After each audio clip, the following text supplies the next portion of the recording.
To student ഇന്ന് chemistry. നമ്മുടെ physics ഒക്കെ കഴിഞ്ഞു അല്ലെ? ഫിസിക്സ് എക്സാം ഇപ്പോൾ ചിലർക്ക് കഷ്ടമായിരിക്കാം, ചിലർക്ക് വളരെ എളുപ്പമായിരിക്കാം, ചിലർക്ക് ആവറേജ് ആയിട്ട്. എന്താണെങ്കിലും പോസിറ്റീവ് ആയിട്ടുള്ളതാണെങ്കിലും നെഗറ്റീവ് ആയിട്ടുള്ള കാര്യമാണെങ്കിലും ജസ്റ്റ് ലീവ് ഇറ്റ്. കാരണം കഴിഞ്ഞത് കഴിഞ്ഞു അല്ലെ? പോസിറ്റീവ് ആയിട്ട് വന്നവർക്ക് അതൊരു അടിപൊളി ആയി. അപ്പൊ ഇനി നമുക്ക് ഇത്രേ ഉള്ളൂ എന്നൊക്കെ പറഞ്ഞിട്ട് കെമിസ്ട്രി ഉറപ്പിയാൽ കെമിസ്ട്രി പോവും. അത്രേ ഉള്ളൂ. ഓരോന്നിനും ഇൻഡിവിജ്വൽ ഫോക്കസ് തന്നെ കൊടുക്കണം. അതായത് ഇപ്പൊ ഫിസിക്സ് നെഗറ്റീവ് ആയിട്ട് ഒരു ഇമ്പാക്റ്റ് ആണ് നിങ്ങളിലേക്ക് തന്നു എന്ന് വിചാരിച്ച് കെമിസ്ട്രി പഠിക്കാതിരിക്കരുത്. കെമിസ്ട്രി പഠിക്കുക. പോയത് പോയി അല്ലെ? പോയത് പോയി, വരാനുള്ളത് വരും. അങ്ങനെയൊക്കെയാണല്ലോ. അപ്പൊ നമുക്ക് ഇന്ന് കെമിസ്ട്രിയിൽ നമ്മൾ നോക്കാൻ പോകുന്നത് എന്താ വെച്ച് കഴിഞ്ഞാൽ, ഫിസിക്സിൽ നമ്മൾ നോക്കിയില്ലേ ഇമ്പോർട്ടന്റ് 10 ക്വസ്റ്റ്യൻസ് പറഞ്ഞിട്ട് നമ്മൾ ഫിസിക്സിൽ നോക്കിയിരുന്നു. നമ്മൾ ഈ ഒരു കാര്യം പറയാം, ഫിസിക്സ് കാണാതെ കെമിസ്ട്രി മാത്രം കാണുന്ന കുട്ടികളുണ്ടെങ്കിൽ ഞങ്ങൾ ഫിസിക്സിൽ അങ്ങനെ ചെയ്തിരുന്നു കേട്ടോ. അതുകൊണ്ടാണ് ഞങ്ങളത് പറയുന്നത്. സോ ഫിസിക്സിൽ എങ്ങനെയായിരുന്നു? 2 പാർട്ടായിട്ട് 5 ഈച്ച് 10 ക്വസ്റ്റ്യൻസ് ഞങ്ങൾ കവർ ചെയ്തിരുന്നു. അത് ഒരുപാട് യൂസ്ഫുൾ ആയിരുന്നു, ഒരുപാട് കമന്റ്സ് പോസിറ്റീവായിട്ട് വന്നിരുന്നു. സോ കെമിസ്ട്രിയിലും അത് വേണം എന്നൊരു റിക്വസ്റ്റ് പ്രകാരം ഇന്ന് കെമിസ്ട്രിയാണ്. ഓക്കെ, കെമിസ്ട്രിയിൽ നമ്മൾക്കറിയാം വളരെ വലിയ വാസ്റ്റ് ആയിട്ടുള്ള ഒരു സബ്ജക്റ്റ് ആണ്. തിയറി വൈസും പ്രോബ്ലംസ് വൈസും ചില ചെറിയ ഡെറിവേഷൻസ് വൈസും അല്ലെ? ചെറിയ കാര്യങ്ങൾ അതിനകത്ത് ഉണ്ട്. മാത്സ് റിലേറ്റഡ് ആയിട്ട്, പ്രോബ്ലംസ് റിലേറ്റഡ് ആയിട്ട് ചെയ്യേണ്ട കാര്യം. അപ്പൊ ഫിസിക്സ് പോലെ നമുക്ക് ഇന്നത്തെ ഡെറിവേഷൻസ് മാത്രം നമുക്ക് കെമിസ്ട്രിയുടെ കേസിൽ പറയാൻ പറ്റില്ല. സോ അതുകൊണ്ടാണ് ഈ 10 ക്വസ്റ്റ്യൻസ് എന്നുള്ള ഫിസിക്സിലെ കെമിസ്ട്രിയിലേക്ക് എത്തിയപ്പോൾ അത് എത്രയായിട്ട് മാറിയത്? 20 ക്വസ്റ്റ്യൻസ് ആയിട്ട് മാറിയത്. 20ഉം പോരാ ശരിക്കും പറഞ്ഞാൽ അല്ലെ? പക്ഷെ നിങ്ങളിലേക്ക് എത്തിക്കുന്നത് വളരെ ഇതായിട്ടുള്ള, അതായത് 3 to 4 മാർക്സ് വരെ ചോദിക്കുന്ന, 3 മുതൽ 4 മാർക്ക് വരെ ചോദിക്കാൻ സാധ്യതയുള്ള ഫസ്റ്റ് മുതൽ ലാസ്റ്റ് വരെയുള്ള ചാപ്റ്റേഴ്സിലെ കെമിസ്ട്രി ക്വസ്റ്റ്യൻസ് ആണ്. ഓക്കെ, അപ്പൊ നമുക്ക് ആദ്യത്തെ ചാപ്റ്ററിലേക്ക് കിടക്കാം. ഡൗട്ട്സ് ഞാൻ തുടക്കത്തിൽ തന്നെ പറയാം. ഏത് സബ്ജക്ട് ഡൗട്ട്സ് ഉണ്ടെങ്കിലും ഡിസ്ക്രിപ്ഷനിൽ ഗ്രൂപ്പിന്റെ ലിങ്ക് ഉണ്ട്, വാട്സ്ആപ്പ് ഗ്രൂപ്പിന്റെ ലിങ്ക് ഉണ്ട്. സോ ജോയിൻ ചെയ്യാൻ താല്പര്യമുള്ളവർക്ക് ജോയിൻ ചെയ്യാം. ഓക്കെ, കമന്റ് മതി. കമന്റ് ആയാലും നിങ്ങൾ റിപ്ലൈ തരുന്നുണ്ടല്ലോ. അപ്പൊ കിടക്കാം. ആദ്യത്തെ ചാപ്റ്റർ എന്ന് പറയുന്ന some basic concept of chemistry ആണ്. ശരിയല്ലേ? ആ ചാപ്റ്ററിൽ നിന്നും നമ്മൾക്ക് 3 മുതൽ 4 മാർക്ക് വരെ, 1 മാർക്ക് വരും കേട്ടോ. 1 മാർക്ക് ചോദ്യം വരാം, 2 മാർക്ക് ചോദ്യം ഒക്കെ വരാം. പക്ഷെ 3 to 4 വരെ എക്സ്പെക്ട് ചെയ്യാൻ പറ്റുന്ന ഒരു ചോദ്യമാണ് നമ്മുടെ എംപിരിക്കൽ ഫോർമുലയിലെ ചോദ്യം. എംപിരിക്കൽ ഫോർമുലയിൽ നിന്ന് മോളിക്കുലർ ഫോർമുലയൊക്കെ കണ്ടുപിടിക്കുന്ന ടൈപ്പ് ഓഫ് ക്വസ്റ്റ്യനിലെ ടേബിൾ ഒക്കെ വരച്ചിട്ടുള്ളത്. ഞാൻ ക്വസ്റ്റ്യൻ വായിക്കാം. An organic compound containing carbon, hydrogen and oxygen gave the following composition. ഒരു ഓർഗാനിക് കോമ്പൗണ്ട്, ഒരു കോമ്പൗണ്ട് ഉണ്ട്. ഒരു കോമ്പൗണ്ട് എന്ന് പറഞ്ഞാൽ എന്താണ്? H2O അല്ലെ? ഒന്നിൽ കൂടുതൽ എലമെന്റ് ഉള്ളതല്ലേ കോമ്പൗണ്ട്. ഒരു കോമ്പൗണ്ടിൽ എന്തൊക്കെയാ ഉള്ളത്? അതിനകത്ത് ഏതൊക്കെ എലമെന്റുകൾ ഉള്ളത്? കാർബൺ ഉണ്ട്, ഹൈഡ്രജൻ ഉണ്ട്, ഓക്സിജൻ ഉണ്ട് അല്ലെ? ഇനി അതിന്റെ കോമ്പോസിഷൻ പറയാം. അതായത് കാർബൺ എത്ര പെർസെന്റേജ് ഉണ്ട്? 54.55%. കാർബൺ എത്ര പെർസെന്റേജ് ഉള്ളത്? ഞാൻ ടേബിൾ വരയ്ക്കട്ടെ. അപ്പോ എലമെന്റ്, നമുക്ക് ഏതൊക്കെ എലമെന്റ് നമ്മുടെ ചോദ്യത്തിൽ നമ്മുടെ കോമ്പൗണ്ടിൽ ഏതൊക്കെ എലമെന്റ് ആണുള്ളത്? കാർബൺ ഉണ്ട്, ഹൈഡ്രജൻ ഉണ്ട്, ഓക്സിജൻ ഉണ്ട്. ശരിയല്ലേ? നമ്മുടെ ക്വസ്റ്റ്യൻ തന്നിട്ടില്ലേ? അടുത്തത് നമുക്ക് കോമ്പോസിഷൻ എഴുതാം. അതായത് എത്ര പെർസെന്റേജ് ഉണ്ട്? എത്ര പെർസെന്റേജ് ഉള്ളത്? കാർബണിൽ 54.55% ആണുള്ളത്. കാർബൺ 54.55% അല്ലെ? അടുത്തത് ഹൈഡ്രജൻ 9.09% ആണ് ഹൈഡ്രജൻ ഉള്ളത്. ആൻഡ് ദ റെസ്റ്റ് ഓക്സിജൻ എന്ന് പറയുന്നത് ഓക്സിജൻ ഇത്രയാണെന്ന് അവർ പറഞ്ഞിട്ടില്ല. നമുക്ക് ഓക്സിജന്റെ ഇത് നമുക്ക് അറിയില്ലേ? ടോട്ടൽ നമുക്ക് എത്ര ശതമാനമാണ്? 100% അല്ലേ? അപ്പൊ 54.55%, 9.99% ആൻഡ് ദ റെസ്റ്റ് ഓക്സിജൻ എന്ന് പറഞ്ഞ ഓക്സിജൻ എത്രയായിരിക്കും? ഇത് രണ്ടും കൂടെ കൂട്ടുക, എന്നിട്ട് 100ൽ നിന്ന് മൈനസ് ചെയ്യുക അല്ലെ? 100 അല്ലേ ടോട്ടൽ പെർസെന്റേജ്. അപ്പൊ നമുക്ക് എത്ര കിട്ടും? കാൽക്കുലേറ്റർ ഒക്കെ കയ്യിലുള്ളതല്ലേ? ഒക്കെ വേഗം സെക്കൻഡ്സ് നമുക്ക് ചെയ്യാൻ പറ്റുമല്ലോ. ഓക്സിജൻ അപ്പൊ നമുക്ക് എത്ര പെർസെന്റേജ് ഉണ്ടാവുക? 36.26% ആണ്. എങ്ങനെയാ വന്നത് മനസ്സിലായില്ലേ? ചിലപ്പോ ക്വസ്റ്റ്യൻസിൽ ഡയറക്റ്റ് ആയിട്ട് അവർ തരും. ഇത്ര പെർസെന്റേജ് കാർബൺ, ഇത്ര പെർസെന്റേജ് ഹൈഡ്രജൻ, ഇത്ര പെർസെന്റേജ് ഓക്സിജൻ തരും. ചിലപ്പോൾ ഇതിലെങ്ങനെ തന്നിരിക്കുന്നത്? ഇത്ര പെർസെന്റേജ് ഹൈഡ്രജൻ അല്ലെങ്കിൽ ഇത്ര പെർസെന്റ് കാർബൺ തന്നിട്ടുണ്ട്. ആൻഡ് ദ റെസ്റ്റ്, ബാക്കി ഓക്സിജൻ ഇത്രയാണെന്നാണ് തന്നിരിക്കുന്നത്. ബാക്കി ഓക്സിജൻ എങ്ങനെ കണ്ടുപിടിച്ചത്? 100ൽ നിന്നും ഇതും കൂടെ കൂട്ടിയിട്ടുള്ള ആ ഒരു ആൻസർ മൈനസ് ചെയ്യാം. ഓക്കെ, നമുക്ക് പെർസെന്റേജ് കണ്ടുപിടിച്ചു. ഇനി നമുക്ക് അടുത്തത് എന്താ ചെയ്യേണ്ടത്? അടുത്തത് എന്ത് ചെയ്യണം? ഇതിൽ എത്ര ആറ്റംസ് ഉണ്ടെന്ന് കണ്ടുപിടിക്കണം. ഇതിൽ ചോദ്യം ഫുൾ ആയിട്ട് വായിക്കാം. ഹൈഡ്രജൻ ഓക്സിജന്റെ percentage. It's molar mass is 88 gram per mole. Molar mass എത്രയാണ്? Molar mass 88 gram per mole ആണ്. 88 gram per mole ആണ് മോളാർ മാസ് എന്ന് തന്നിട്ടുണ്ട്. Find the molecular formula of the compound. അവര് തന്നിരിക്കുന്ന ആ ഓരോ എലമെന്റുകളുടെ കോമ്പൗണ്ടിന്റെ മോളിക്കുലാർ ഫോർമുല കണ്ടുപിടിക്കാൻ പറഞ്ഞിട്ടുണ്ട്. ഓക്കെ, മോളിക്കുലാർ ഫോർമുല കണ്ടുപിടിക്കണമെങ്കിൽ നമ്മൾ ആദ്യം എന്ത് കണ്ടുപിടിക്കണം? എംപിരിക്കൽ ഫോർമുല കണ്ടുപിടിക്കണം. അപ്പൊ ഞാൻ ഈ വരയ്ക്കുന്ന പെട്ടികളൊക്കെ എംപിരിക്കൽ ഫോർമുല കണ്ടുപിടിക്കാൻ വേണ്ടിയിട്ടുള്ള പെട്ടികളാണ് അല്ലേ? ആണ്. നമ്മൾ അടുത്തത് അടുത്തത് കണ്ടുപിടിക്കേണ്ട ഈ ടേബിളിലെ അടുത്ത കോളം എന്ന് പറയുന്നത് റിലേറ്റീവ് നമ്പർ ഓഫ് ആറ്റംസ് ആണ്. റിലേറ്റീവ് നമ്പർ ഓഫ് ആറ്റംസ്, ആറ്റംസിന്റെ എണ്ണം കണ്ടുപിടിക്കണം അല്ലെ. റിലേറ്റീവ് നമ്പർ ഓഫ് ആറ്റംസ് ഇതെങ്ങനെ കണ്ടുപിടിക്കാം? ആദ്യത്തെ എടുത്തു കാർബൺ. കാർബൺ എത്ര പെർസെന്റേജ് ഉള്ളത്? 54.55% ആണ് കാർബണിലുള്ളത് അല്ലെ. ഇതിലെ നമ്പർ ഓഫ് ആറ്റംസ് കണ്ടുപിടിക്കണമെങ്കിൽ തന്നിരിക്കുന്ന പെർസെന്റേജ് ഡിവൈഡഡ് ബൈ കാർബണിന്റെ അറ്റോമിക് മാസ് ചെയ്താൽ മതി. കാർബണിന്റെ അറ്റോമിക് മാസ് എത്രയാണ്? 12 അല്ലേ. 12 ആണ് കാർബണിന്റെ അറ്റോമിക് മാസ്. അപ്പൊ തന്നിരിക്കുന്ന പെർസെന്റേജ് ഡിവൈഡഡ് ബൈ 12 ചെയ്യാം. അപ്പൊ നമുക്ക് ഉത്തരം എന്ത് കിട്ടും? 4.54 എന്ന് കിട്ടും. ഇതെന്തുകൊണ്ടാണ് ഞാൻ ചെയ്തെന്ന് കാണിച്ചു തരാത്തെന്ന് വെച്ച് കഴിഞ്ഞാൽ കാൽക്കുലേറ്റർ അലൗഡ് ആണല്ലോ, പിന്നെ വെറുതെ എന്തിനാ നമ്മളിത് ചെയ്ത് കാണിച്ചിരുന്നത്. അപ്പൊ 54.55 ഡിവൈഡഡ് ബൈ 12. ഈ 12 എന്ന് പറഞ്ഞാൽ എന്താണ്? കാർബണിന്റെ അറ്റോമിക് മാസ് ആണ്. കാർബണിന്റെ അറ്റോമിക് മാസ് വെച്ച് ഡിവൈഡ് ചെയ്യുമ്പോൾ നമുക്ക് number of relative number of atoms കിട്ടി. അതേപോലെ അടുത്തത് ചെയ്യാം. ഞാൻ കുറച്ച് താഴേക്ക് കേട്ടോ, ഇത് സമയം എഴുതിയത് പറഞ്ഞു. പെർസെന്റേജ് എത്രയായിരുന്നു? 9.09. പിന്നെ ഇവിടെ 36.26 അല്ലെ. ഇനി അടുത്തത് എന്ത് ചെയ്യണം? ഈ 9.09 ഡിവൈഡഡ് ബൈ ഹൈഡ്രജന്റെ അറ്റോമിക് മാസ്. ഹൈഡ്രജന്റെ അറ്റോമിക് മാസ് എത്രയാണ്? 1 ആണ്. ശരിയല്ലേ? ഇപ്പൊ 9.09 ഡിവൈഡഡ് ബൈ 1 എന്ന് പറയുമ്പോൾ 9.09 തന്നെയാണ്. നെക്സ്റ്റ് എലമെന്റ് ഏതാണ്? ഓക്സിജൻ. ഓക്സിജന്റെ പെർസെന്റേജ് എത്രയാണ്? 36.26 ആണ് ഓക്സിജന്റെ പെർസെന്റേജ് ഡിവൈഡഡ് ബൈ ഓക്സിജന്റെ അറ്റോമിക് മാസ്. ഓക്സിജന്റെ അറ്റോമിക് മാസ് എത്രയാണ്? 16 ആണ്, 16 ആണ്. അപ്പൊ 36.26 ഡിവൈഡഡ് ബൈ 16, അതായത് 16 എന്ന് പറഞ്ഞ atomic mass is equal to 2.26. അപ്പൊ നമുക്ക് ഇവിടെ എന്ത് കിട്ടിയിട്ടുണ്ട്? നമുക്കിവിടെ എന്താ കിട്ടിയിരിക്കുന്നത്? റിലേറ്റീവ് നമ്പർ ഓഫ് ആറ്റംസ് നമുക്ക് ഇവിടെ കിട്ടി. ശരിയല്ലേ? റിലേറ്റീവ് നമ്പർ ഓഫ് ആറ്റംസ് നമുക്ക് ഇവിടെ കിട്ടി. 88 gram per mole ഇവിടെ പേര് എഴുതാട്ടോ. റിലേറ്റീവ് നമ്പർ ഓഫ് ആറ്റംസ് കിട്ടി. ഇനി നമുക്ക് എന്താ കണ്ടുപിടിക്കേണ്ടതെന്ന് വെച്ച് കഴിഞ്ഞാൽ ഇതിലെ ഏറ്റവും ചെറിയ നമ്പർ ഇല്ലേ? ഇതിൽ ഏറ്റവും ചെറിയ നമ്പർ ഏതാ? 4.54, 9.09, 2.26. ഏറ്റവും ചെറിയ നമ്പർ ഏതാ? 2.26 അല്ലേ. ഈ 2.26 കൊണ്ട് ഇത് മൂന്നിനെയും ഡിവൈഡ് ചെയ്യാം. ഏറ്റവും ചെറിയ നമ്പർ കൊണ്ട്, ഏറ്റവും ചെറിയ നമുക്ക് കിട്ടിയ ഉത്തരം കൊണ്ട് ബാക്കി എല്ലാ നമ്പേഴ്സിനെയും, ഇത് ഉൾപ്പെടെയുള്ള ബാക്കി 3 നമ്പേഴ്സിനെയും ഡിവൈഡ് ചെയ്യാം. അപ്പൊ നമുക്ക് എന്ത് കിട്ടും? നമുക്ക് അവിടെ അപ്പൊ അടുത്ത ടേബിൾ എന്താണ്? Dividing small by smallest factor. Dividing by smallest factor. Smallest factor വെച്ചിട്ട് ഡിവൈഡ് ചെയ്യാം അല്ലെ. അപ്പൊ 4.54 divided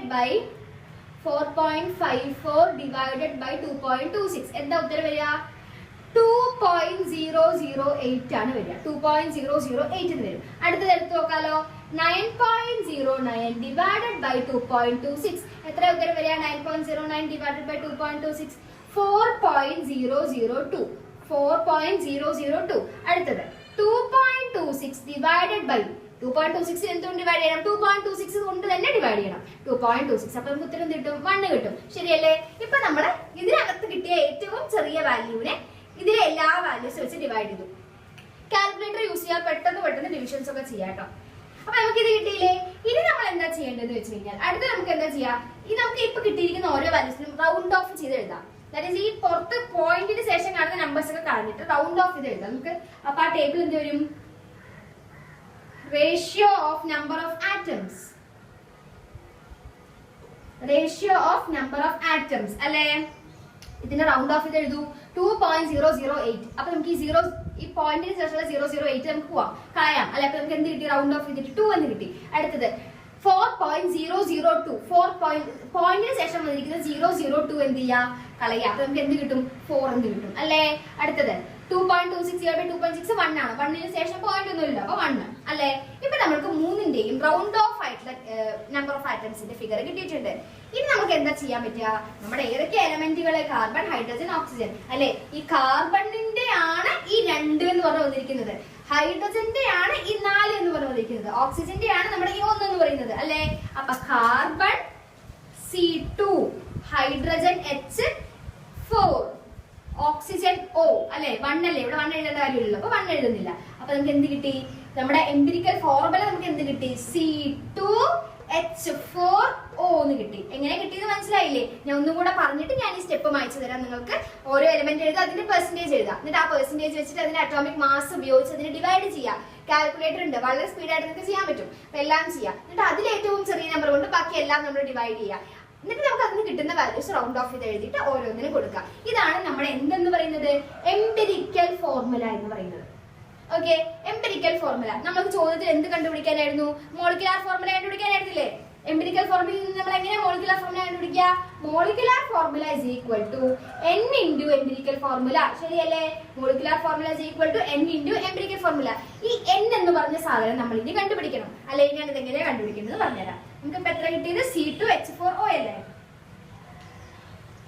ഓക്കെ, ഈ n എന്ന് പറഞ്ഞ സാധനം എങ്ങനെ കണ്ടുപിടിക്കുക? നമ്മൾ അതിനെന്താ ചെയ്യേണ്ടത് വെച്ച് കഴിഞ്ഞാൽ നമുക്ക് കിട്ടിയിരിക്കുന്ന എംപിരിക്കൽ ഫോർമുലയുടെ എംപിരിക്കൽ ഫോർമുല മാസ് കണ്ടുപിടിക്കുക. നമ്മൾ മോളിക്കുലാർ മാസ് കണ്ടുപിടിക്കില്ലേ, അതേപോലെ എംപിരിക്കൽ ഇതിന്റെ ഫോർമുല മാസ് കണ്ടുപിടിക്കുക. ഇതിന്റെ ഫോർമുല മാസ് എങ്ങനെ കണ്ടുപിടിക്കുക? കാർബൺ എത്രണ്ണുള്ളത്? 2 എണ്ണം. എവിടെ എഴുതാം? C2H4O അല്ലേ? കാർബൺ എത്രണ്ണുള്ളത്? 2 എണ്ണം ഇൻറ്റു കാർബണിന്റെ അറ്റോമിക് നമ്പർ, കാർബണിന്റെ atomic mass, carbon atomic number 6 അല്ലേ? Carbon atomic mass 12 plus hydrogen എത്രണ്ണുള്ളത്? 4 എണ്ണം ഇൻറ്റു ഹൈഡ്രജന്റെ അറ്റോമിക് മാസ് 1 പ്ലസ് ഓക്സിജൻ എത്രണ്ണുള്ളത്? 1 എണ്ണം 1 ഇൻറ്റു ഓക്സിജന്റെ atomic mass 16 is equal to നമുക്ക് എത്ര കിട്ടും? 2 into 12 24 plus 4 into 1 4 plus 16 into 1 16. നമുക്ക് ഫൈനൽ ഉത്തരം എത്ര കിട്ടി? 44 എന്ന് കിട്ടി. ഇങ്ങനെയാണ് നമ്മൾ എന്ത് ഒരു സംഭവത്തിന്റെ മോളിക്കുലാർ മാസ് കണ്ടുപിടിക്കുക. ഇതിപ്പോ എംപിരിക്കൽ ഫോർമുല അല്ലേ? അപ്പൊ എംപിരിക്കൽ ഫോർമുല മാസ് നമ്മൾ കണ്ടുപിടിച്ചു. മനസ്സിലായില്ലേ? ഇനി നമ്മൾക്കറിയാം നമ്മുടെ ചോദ്യത്തിൽ എന്ത് തന്നിട്ടുണ്ട്? 88 ഗ്രാം പെർ മോൾ ആണ് അതിന്റെ എന്തെന്ന് പറയുന്നത് തന്നിട്ടുണ്ട്. 88 ഗ്രാം അതിന്റെ മോളാർ മാസ് ആണ് തന്നിട്ടുണ്ട്. 88 ഗ്രാം പെർ മോൾ ആണ് അതിന്റെ മോളാർ മാസ്. നമ്മൾ ഇനി എങ്ങനെ കണ്ടുപിടിക്കണം? n കണ്ടുപിടിക്കണം അല്ലെ? n is equal to തന്നിരിക്കുന്ന molar mass divided by empirical formula mass 44 അല്ലെ? അപ്പൊ നമുക്ക് ഉത്തരം കിട്ടും 44 1s are 2s are അല്ലെ? അപ്പൊ 2 ആണ് n ന്റെ വാല്യൂ. മനസ്സിലായോ? n ന്റെ വാല്യൂ എത്ര കിട്ടി? 2 എന്ന് കിട്ടി. ഇത് നമുക്ക് എന്ത് ചെയ്യാൻ പറ്റും? ഇത് നമുക്ക് എന്താ ചെയ്യാൻ പറ്റുക?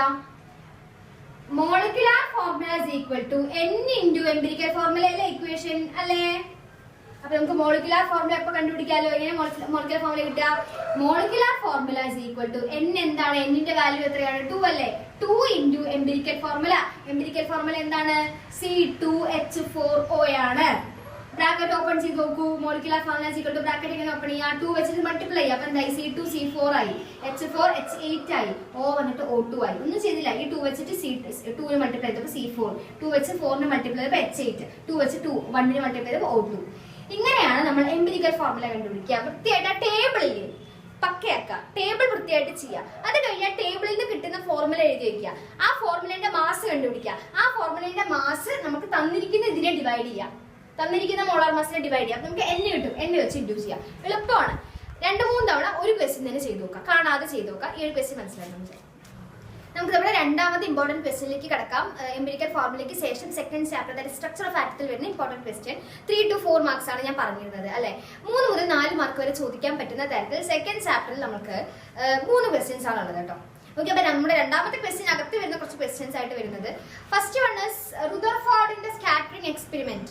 അതിനെ കുറിച്ച് വളരെ വ്യക്തമായ ഒരു ധാരണ വേണം. എന്താണ് റുദർഫോർഡ് സ്കാറ്ററിംഗ് എക്സ്പെരിമെന്റ്? എന്താണ് അതിന്റെ ഒബ്സർവേഷൻസ്, അതിന്റെ പോസ്റ്റുലേറ്റ്സ്, അതിന്റെ ഡ്രോബാക്സ് വിത്ത് ഫിഗറും സംഭവങ്ങളൊക്കെ ഒന്ന് ആ ഒരു എക്സ്പെരിമെന്റ് ഒന്ന് നല്ല പരിചിതമായിരിക്കണം. രണ്ടാമത്തെ കാര്യം എന്ന് പറയുന്നത് നമുക്കൊരു പ്രോബ്ലം എക്സ്പെക്ട് ചെയ്യാം. ദാറ്റ് ഇസ് ഡി ബ്രോഗ്ലിസ് ഇക്വേഷൻ എന്ന് പറഞ്ഞ ഇക്വേഷൻ ഉണ്ടല്ലോ, ലാംഡ ഈക്വൽ ടു h/mv എന്നുള്ള ഇക്വേഷൻ. അത് ഞാൻ പറഞ്ഞുതരാം, നിങ്ങൾക്ക് പറഞ്ഞുതരാം, പേടിക്കണ്ട.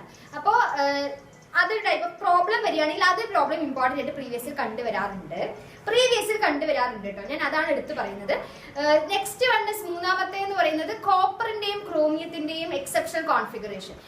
കോപ്പറിന്റെയും ക്രോമിയത്തിന്റെയും ഇലക്ട്രോണിക് കോൺഫിഗറേഷൻ നമ്മൾ സാധാ എഴുതുന്നത് പോലെയല്ല, ഒരു എക്സെപ്ഷണൽ കേസ് ആണ്. ശരിയല്ലേ? അതും ഞാൻ എക്സ്പ്ലെയിൻ ചെയ്തുതരാം. ആദ്യം നമുക്ക് റുദർഫോർഡിന്റെ സ്കാറ്ററിംഗ് എക്സ്പെരിമെന്റിലേക്ക് കടക്കാം അല്ലെ? റുദർഫോർഡിന്റെ സ്കാറ്ററിംഗ് എക്സ്പെരിമെന്റ് ആറ്റത്തിനെ കുറിച്ച്, അല്ലെങ്കിൽ ആറ്റം എന്താണ്, ആറ്റത്തിനെ കുറിച്ചുള്ള പഠനത്തിൽ നടന്ന അതിന് വേണ്ടിയിട്ട് ഒരു പഠനത്തിൽ നിന്ന് നമുക്ക് കിട്ടിയ ഒരു എക്സ്പെരിമെന്റ് ആണ് റുദർഫോർഡിന്റെ എക്സ്പെരിമെന്റും അദ്ദേഹത്തിന്റെ പോസ്റ്റുലേറ്റ്സും സംഭവങ്ങളും എന്നൊക്കെ പറയുന്നത്. പക്ഷെ അതിന് ഡ്രോബാക്സ് ഉണ്ടായിരുന്നു. ഓക്കെ, ഞാനിവിടെ എക്സ്പ്ലെയിൻ ചെയ്യാം. നമ്മളിവിടെ ആൽഫ പാർട്ടിക്കിൾ വെച്ചിട്ടുണ്ട്. ഈ ഒരു ആൽഫ പാർട്ടിക്കിളിന് ഒരു ഗോൾഡ് ഫോയിലിലേക്ക് സ്ട്രൈക്ക് ചെയ്യാൻ നമ്മൾ അനുവദിക്കുകയാണ്. ദാറ്റ് ഈസ് ഈ alpha particle is allowed to strike gold foil. അപ്പൊ നമ്മുടെ ഇത് എന്താണ്? ഗോൾഡ് ഫോയിൽ ആണ്. മനസ്സിലായോ? ഇത് ഗോൾഡ് ഫോയിൽ ആണ്. ഈ ഗോൾഡ് ഫോയിലിൽ ഒരു ആൽഫ പാർട്ടിക്കിൾ വന്ന് തട്ടിയോ അല്ലെങ്കിൽ ആൽഫ പാർട്ടിക്കിൾ അവിടെ തട്ടിയിട്ട് എങ്ങോട്ടേക്കാണ് പോയതെന്നൊക്കെ അറിയാൻ വേണ്ടിയിട്ട് ഇത് തട്ടിയാൽ അത് എന്താണ് തട്ടിയിട്ടുണ്ടെന്ന് നമുക്ക് അറിയാൻ പറ്റില്ല. അതുകൊണ്ട് പുറകില് സിങ്ക് സൾഫൈഡ് വെച്ച് കോട്ട് ചെയ്തിരിക്കുന്ന ഒരു സ്ക്രീൻ വെച്ചിട്ടുണ്ട്. എന്തിനാണ്? Whether the alpha particle reach the gold foil, അത് ഡിറ്റക്ട് ചെയ്യാൻ വേണ്ടിയിട്ടാണ്. ആൽഫ പാർട്ടിക്കിൾ തട്ടിയോ തട്ടിയില്ലേ പോയോ എന്താണെന്ന് അറിയാമെന്ന്. അപ്പൊ ഇതിൽ വന്ന് തട്ടുമ്പോൾ, അതായത് ഈ ആൽഫ പാർട്ടിക്കിൾ നമ്മുടെ ഈ ഗോൾഡ് ഫോയിൽ വന്ന് തട്ടുമ്പോൾ ഈ സിങ്ക് സൾഫൈഡ് കോട്ട് ചെയ്തിരിക്കുന്ന ഈ സ്ക്രീനിൽ ഒരു സ്പാർക്ക് വരും. അപ്പൊ നമുക്ക് അറിയാതെ ആൽഫ പാർട്ടിക്കിൾ എന്തായിട്ടുണ്ട്, അവിടെ തട്ടിയിട്ടുണ്ട് നമുക്കറിയാൻ പറ്റും. അത് അറിയാൻ വേണ്ടിയിട്ടാണ് ഈ സിങ്ക് സൾഫൈഡ് ZnS വെച്ച് കോട്ട് ചെയ്തിരിക്കുന്നത് ഈ സ്ക്രീൻ വെച്ചിരിക്കുന്നത്. അപ്പൊ ഇതാണ് എക്സ്പെരിമെന്റിന്റെ സെറ്റപ്പ് എന്ന് പറയുന്നത്. ഓക്കെ, സോ നമ്മുടെ ഒബ്സർവേഷൻസ് എന്തൊക്കെയാണ്? ഈ ആൽഫ പാർട്ടിക്കിള് ഈ ഗോൾഡ് ഫോയിലിൽ കൂടെ പോയ സമയത്ത് 90% of the alpha particle pass through the gold foil without any deviation. ഇതാണ് ഒന്നാമത്തെ ഒബ്സർവേഷൻ. എന്താണ് ഇതിനർത്ഥം? 90%, അതായത് മെജോറിറ്റി ആൽഫ പാർട്ടിക്കിൾ ഒക്കെ 100% എടുക്കുകയാണെങ്കിൽ 90% ആൽഫ പാർട്ടിക്കിളും എന്ത് ചെയ്തിട്ടുണ്ട്? ഈ ഗോൾഡ് ഫോയിലിൽ കൂടെ ഒരു ഡീവിയേഷൻ പോലും ഇല്ലാതെ സ്ട്രെയിറ്റ് ആയിട്ട് തന്നെ പാസ് ചെയ്തു. ഇതാണ് നമ്മുടെ ഒന്നാമത്തെ ഒബ്സർവേഷൻ. ഓക്കെ, രണ്ടാമത്തെ ഒബ്സർവേഷൻ എന്ന് പറയുന്നത് very few number of alpha particles deviated through small angles. എന്താണ്? ഇപ്പോ 90% ആൽഫ പാർട്ടിക്കിൾസും എന്ത് ചെയ്തിട്ടുണ്ട്? അതായത് 90% എന്ന് പറയുന്നത് നിങ്ങൾക്ക് അറിയാൻ വേണ്ടി പറയുന്നതാണ്. ഒരു മെജോറിറ്റി ആൽഫ പാർട്ടിക്കിൾസ് ഒക്കെ വളരെ സ്ട്രെയിറ്റ് ആയിട്ട് ഡീവിയേഷൻ ഇല്ലാതെ പോയി. വളരെ കുറച്ച് ആൽഫ പാർട്ടിക്കിൾസ് എന്ത് ചെയ്തിട്ടുണ്ട്? ചെറിയ ആംഗിളിൽ ഡീവിയേറ്റ് ആയിട്ട് ഇവിടെ കാണിച്ചിട്ടുണ്ട്, കണ്ടോ? ഇത് ഡീവിയേഷൻ ഇല്ലാതെ പോയത് അല്ലെ. ഇത് രണ്ടെണ്ണം എന്താണ്? വളരെ ചെറിയ ഡീവിയേഷനിൽ രണ്ട് സൈഡിലേക്ക് എന്ത് ചെയ്തിട്ടുണ്ട്? വളരെ കുറച്ച് ആൽഫ പാർട്ടിക്കിൾസ് ഡീവിയേറ്റ് ആയിട്ട് പോയിട്ടുണ്ട്. ഇതാണ് second observation of Rutherford scattering experiment. ഇനി നമുക്ക് മൂന്നാമത്തെ ഏറ്റവും ലാസ്റ്റ് ഒബ്സർവേഷൻ എന്താണെന്ന് വെച്ച് കഴിഞ്ഞാൽ വളരെ വളരെ വളരെ കുറവ് amount of alpha particles deviated back. തിരിച്ച് പോയ അതേ സാധനം തിരിച്ച് 180 ഡിഗ്രിയിൽ എന്ത് ചെയ്തു? തിരിച്ചിങ്ങനെ വന്നു ഇങ്ങോട്ടേക്കല്ല, തിരിച്ച് 180 ഡിഗ്രിയിൽ ഇങ്ങോട്ടേക്ക് തിരിച്ച് റിഫ്ലക്ട് ചെയ്ത് വന്നു. മനസ്സിലാവുന്നുണ്ടോ? അപ്പൊ റുദർഫോർഡിന്റെ സ്കാറ്ററിംഗ് എക്സ്പെരിമെന്റ് അല്ലെങ്കിൽ ഗോൾഡ് ഫോയിൽ എക്സ്പെരിമെന്റ് എന്ന് പറയുന്നതിന്റെ സെറ്റപ്പ് ഞാൻ ഇവിടെ വരച്ചു വെച്ചിട്ടുണ്ട്. ഇനി നമുക്ക് എന്താ അറിയണം? 3 ഒബ്സർവേഷൻസ് ഞാൻ പറഞ്ഞത് ഏതൊക്കെയായിരുന്നു? Majority of alpha particles pass through the gold foil without any deviation, ഒന്നാമത്തെ observation. Very small amount of alpha particles deviated through small angles, രണ്ടാമത്തെ ഒബ്സർവേഷൻ. മൂന്നാമത്തെ ഒബ്സർവേഷൻ എന്ന് പറയുന്നത് very very few amount of alpha particles deviated back 180 degree തിരിച്ച് deviate ചെയ്തു. ഇതാണ് നമ്മുടെ റുദർഫോർഡിന്റെ എന്തെന്ന് പറയുന്നത്? ഒബ്സർവേഷൻസ് എന്ന് പറയുന്നത്. ഞാനിപ്പോ പറഞ്ഞത് ഒബ്സർവേഷൻസ് ആണ്, പക്ഷെ എക്സാമിന് ചോദിക്കാൻ സാധ്യതയുള്ളത് പോസ്റ്റുലേറ്റ്സ് ആണ്. What are the postulates of Rutherford's atom model എന്നാണ് ചോദിക്കുക. അപ്പൊ എന്താണ് റുദർഫോർഡിന്റെ ആറ്റം മോഡലിന്റെ പോസ്റ്റുലേറ്റ്സ്? എന്താണ്?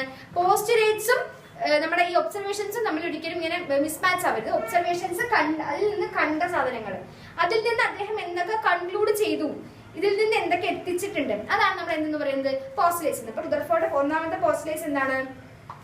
പോസിറ്റീവ് ചാർജ് ഒക്കെ കോൺസെൻട്രേറ്റ് ചെയ്തിരിക്കുന്നത് ആറ്റത്തിന്റെ സെന്ററിലായിട്ടുള്ള ന്യൂക്ലിയസിലാണ്. അപ്പോ all positive charges are concentrated at the center of the atom which is known as nucleus.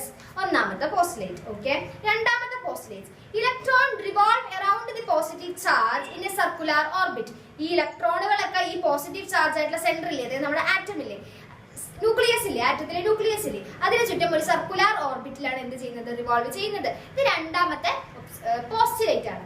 Last postulate എന്ന് പറയുന്നത് ഈ ന്യൂക്ലിയസും ഈ ഇലക്ട്രോണും ഈ ഷെല്ലൊക്കെ കൂടി ഇങ്ങനെ പിടിച്ചു നിർത്തുന്നുണ്ടല്ലോ. ദാറ്റ് ഈസ്, അപ്പൊ ആറ്റം ഇങ്ങനെയാണെങ്കിൽ സെന്ററിൽ ന്യൂക്ലിയസ്, ചുറ്റും ഓർബിറ്റിൽ ഇലക്ട്രോൺ ഒക്കെ, ഇങ്ങനെ ആ ഒരു സിസ്റ്റം പിടിച്ചു നിർത്തുന്നത് ഇലക്ട്രോസ്റ്റാറ്റിക് ഫോഴ്സ് ഉപയോഗിച്ചിട്ടാണ്.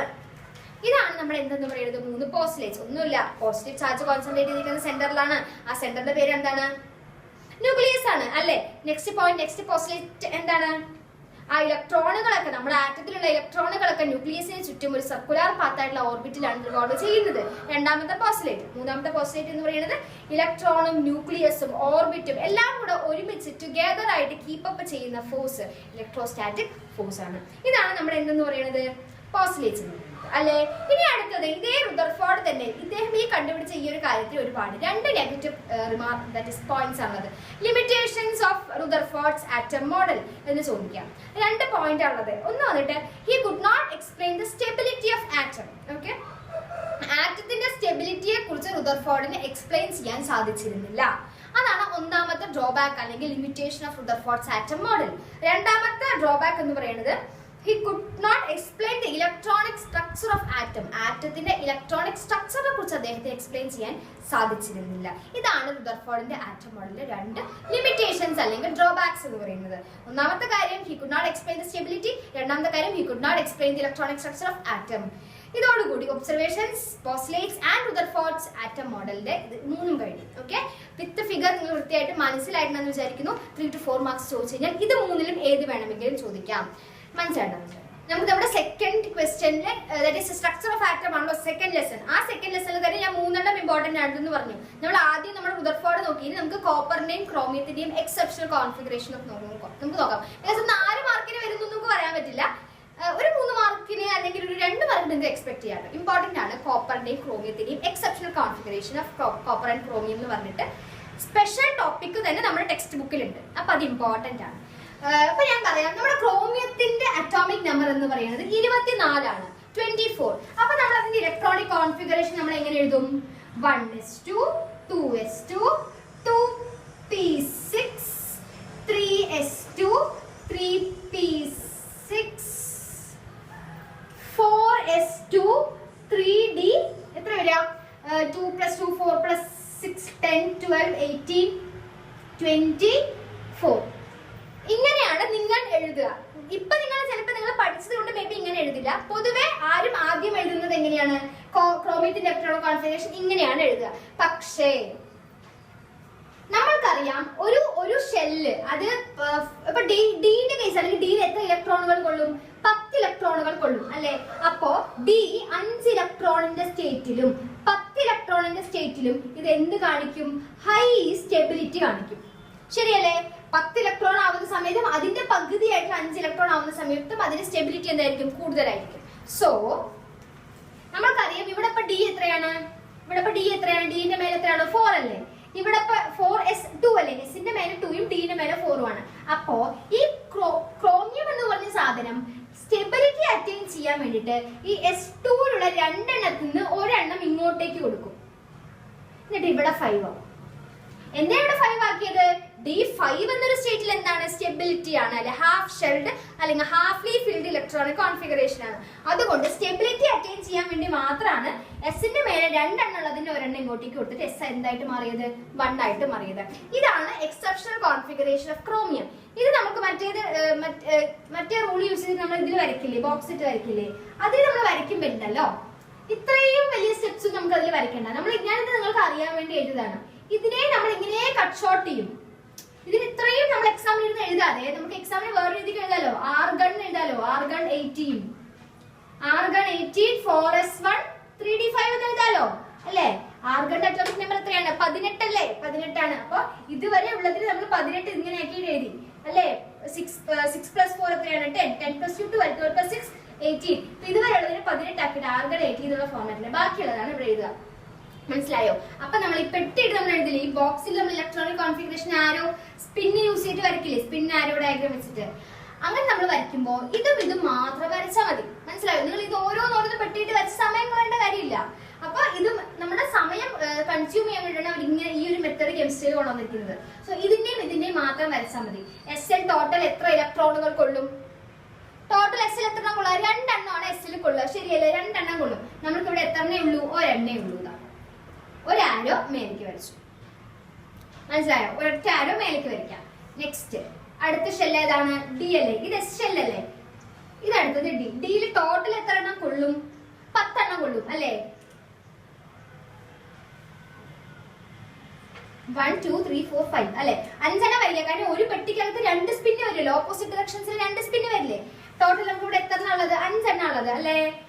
1 2 3 4 5. ഇനി ഓക്കെ, ഇതിപ്പോ നിങ്ങൾക്ക് ഇതുവരെ മനസ്സിലായി. നിങ്ങൾക്ക് ഇനി ഞാൻ ഒരുപാടൊന്നും ഇതിൽ പറഞ്ഞിരുന്നില്ല. ക്രോമിയത്തിന്റെ അറ്റോമിക് നമ്പർ 24 ആണ്. ഇലക്ട്രോണിക് കോൺഫിഗറേഷൻ സാധാരണ നമ്മൾ അങ്ങനെ എഴുതുക നിങ്ങൾക്ക് അറിഞ്ഞിരിക്കുമല്ലോ. അതിൽ നിന്ന് എന്താണ് വ്യത്യാസം? എസിൽ 1 ആണെന്നും എസിൽ 2 വരെ 2ൽ നിന്ന് ഒരെണ്ണം കിട്ടിക്ക് കൊടുത്തു. എന്തിനാ വരെ കൊടുത്തത്? സ്റ്റെബിലിറ്റി അറ്റൈൻ ചെയ്യാൻ വേണ്ടിയാണ്. ശരിയല്ലേ? സ്റ്റെബിലിറ്റി അറ്റൈൻ ചെയ്യാൻ വേണ്ടിയിട്ടാണ് കൊടുത്തത്. ഇത് നമ്മൾ സ്പിൻ ഡയഗ്രം യൂസ് ചെയ്ത് നമ്മൾ ഇങ്ങനെയാണ് വരയ്ക്കുക. ഇത് മനസ്സിലായില്ലേ? ഇത് നമ്മൾ എന്തിന്റെയാണ്? ക്രോമിയത്തിന്റെ കേസാണ്. അടുത്ത നമ്മൾ കോപ്പറിന്റെ പറയാം. കോപ്പർ അറ്റോമിക് നമ്പർ ഞാൻ പറയാം. നിങ്ങൾ എങ്ങനെയാണ് ജനറൽ ഇലക്ട്രോണിക് കോൺഫിഗറേഷൻ എഴുതുന്നതും എങ്ങനെയാണ് ഇതിൽ നിന്ന് എന്താണ് വ്യത്യാസം നിങ്ങളൊന്ന് എഴുതി നോക്കണം കേട്ടോ. അടുത്തത് നമ്മളിപ്പോ കോപ്പർ അല്ലെ, കോപ്പറിന്റെ അറ്റോമിക് നമ്പർ 29 നമ്മൾ സാധാരണ എങ്ങനെയാണ് ഇലക്ട്രോണിക് കോൺഫിഗറേഷൻ എഴുതുക? 1s2 2s2 2p6 3s2 3p6 4s2 3d9 ആണ്. ശരിയല്ലേ? 3d9 ആണ്.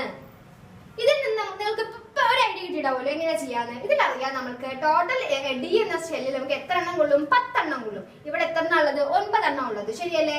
അപ്പൊ ഇവിടെ 10 എണ്ണം ആയി കഴിഞ്ഞാൽ ഇവിടെ സ്റ്റെബിലിറ്റി അറ്റൈൻ ചെയ്യുമല്ലോ, അറ്റൈൻ ചെയ്യില്ലേ? അപ്പൊ ഇവിടെ 10 എണ്ണം ആക്കണമെങ്കിൽ എസ് ഒന്ന് കിട്ടി കൊടുത്താൽ പോലെ നമ്മൾ നേരത്തെ ചെയ്തില്ലേ അതേപോലെ. അപ്പൊ എസ് എന്ത് ചെയ്യുന്നു? ഒന്ന് ഇങ്ങോട്ടേക്ക് കൊടുത്തു. അപ്പൊ എസ് ഞാൻ ഇവിടെ നിന്ന് ഒരെണ്ണം ഇങ്ങോട്ടേക്ക് കൊടുക്കാം. അപ്പൊ എസിന്റെ ഇവിടെ ഒരെണ്ണം കൊടുത്ത് എസിന്റെ ഇവിടെ എന്തായി? 1 ആയി. ഇവിടെ ഒരെണ്ണം വാങ്ങിച്ചപ്പോ 9 10 ആയി അല്ലെ? അപ്പൊ നമുക്ക് ഞാൻ പറഞ്ഞു ഇതുവരെ ഉള്ളത് നമുക്ക് എങ്ങനെ എഴുതാം? ആർഗണിന്റെ ഫോർമാറ്റിൽ ആർഗണിനെ റെപ്രസെന്റ് ചെയ്തിട്ടുണ്ടാവും. ആർഗൺ 18 അല്ലെ? ആർഗൺ 18 4s1 3d10 എന്ന് കിട്ടി അല്ലെ? ഇങ്ങനെ എഴുതിയാൽ തെറ്റൊന്നുമില്ല കേട്ടോ. ഇങ്ങനെ എഴുതാം. സമയം കൺസ്യൂം ചെയ്യാൻ വേണ്ടി ടീച്ചർമാർ ഇങ്ങനെ എഴുതാൻ നമുക്ക് പറഞ്ഞിട്ടുണ്ടല്ലോ. ഓക്കെ, ഇനി നമുക്ക് സ്പിന്ന് വെച്ച് നമുക്ക് എങ്ങനെ ചെയ്യാൻ നോക്കാം. ആദ്യം നമ്മുടെ ഷെല്ല് ഏതാണ്? എസ് ഷെല്ലാണ് അല്ലെ? പിന്നെ നമ്മുടെ ഷെല്ല് ഏതാണ്? ഡി ഷെല്ലാണ്. 1 2 3 4 ഓക്കെ 1 2 3 4 5 അല്ലെ? 10 എണ്ണം കൊള്ളും. ഒരിടത്തിൽ 2 എണ്ണം, അങ്ങനെയാണെങ്കിൽ 5 എണ്ണം. എസ്സിന് 2 എണ്ണം കൊള്ളും. ഒരു സ്പിൻ, ഒരു ബോക്സ്. എസ്സിൽ എത്ര എണ്ണം ഉള്ളത്? ഒരെണ്ണം അല്ലേ? ഏതാ? ഡിയിൽ എത്ര എണ്ണം ഉള്ളത്? 10 എണ്ണം ഉണ്ട് അല്ലെ? ഒരെണ്ണത്തിൽ നിങ്ങൾ 2 എണ്ണം വെച്ചാണോ ഫില്ല് ചെയ്യുക? അല്ല, ആദ്യം ഒരു സൈഡിൽ സ്പിന്നിൽ ഫില്ല് ചെയ്യുക. 1 2 3 4 5 5 എണ്ണം ഇല്ലേ? ഇനി ബാക്കി 5 എണ്ണം ഇല്ലേ? 6 7 8 9 10.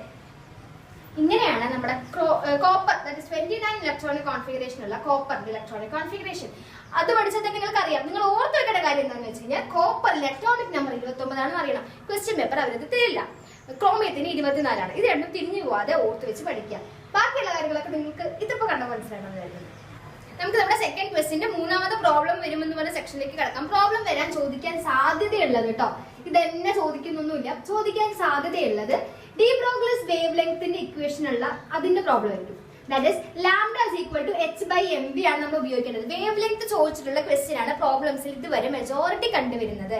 ഇതല്ലാതെയും വരാം. ഓക്കെ, ഞങ്ങളല്ല ക്വസ്റ്റ്യൻ പേപ്പർ ഇടുന്നത്, പക്ഷെ ഇതിന് മുന്നേ വന്ന ക്വസ്റ്റ്യൻ പേപ്പറിൽ ഒരുപാട് കണ്ടുവരുന്നത് ഈ ഒരു ചാപ്റ്ററിൽ നിന്നും ഈ ഒരു ഇക്വേഷൻ പ്രകാരമുള്ള ക്വസ്റ്റ്യൻ ആയിരിക്കും. ഓക്കെ, ഇതാണ് ഡി ബ്രോഗ്ലിസിന്റെ വേവ് ലെങ്ത് കണ്ടുപിടിക്കാൻ ഇക്വേഷൻ. ഞാൻ ക്വസ്റ്റ്യൻ വായിക്കാം. പ്രോബ്ലം ആണ്. Calculate the wavelength associated with each of the following. നമ്മൾ വേവ് ലെങ്ത് കണ്ടുപിടിക്കണം. അതിൽ ഒന്നാമത്തെ സബ്പാർട്ട് എന്ന് പറയുന്നത് a ball of mass 200 gram moving with the velocity 100 m/s. A ball of mass, ബോളിന്റെ മാസ് എത്രയാണ്? 200 gram ആണ്. And moving with the velocity എത്രയാണ്? 100 m/s ആണ്. ഓക്കെ അല്ലേ? ഇനി നമുക്ക് ഇനി എന്താ ചെയ്യാൻ പറ്റുക? നിങ്ങൾക്കറിയാം നമ്മുടെ വെയിറ്റിന്റെ സ്റ്റാൻഡേർഡ് യൂണിറ്റിലേക്ക് മാറ്റണം. ദാറ്റ് ഈസ് കിലോഗ്രാമിലാണ് തന്നിരിക്കുന്നത്. നമ്മൾ അത് എന്ത് ചെയ്യണം? കിലോഗ്രാമിലേക്ക് മാറ്റണം അല്ലെ?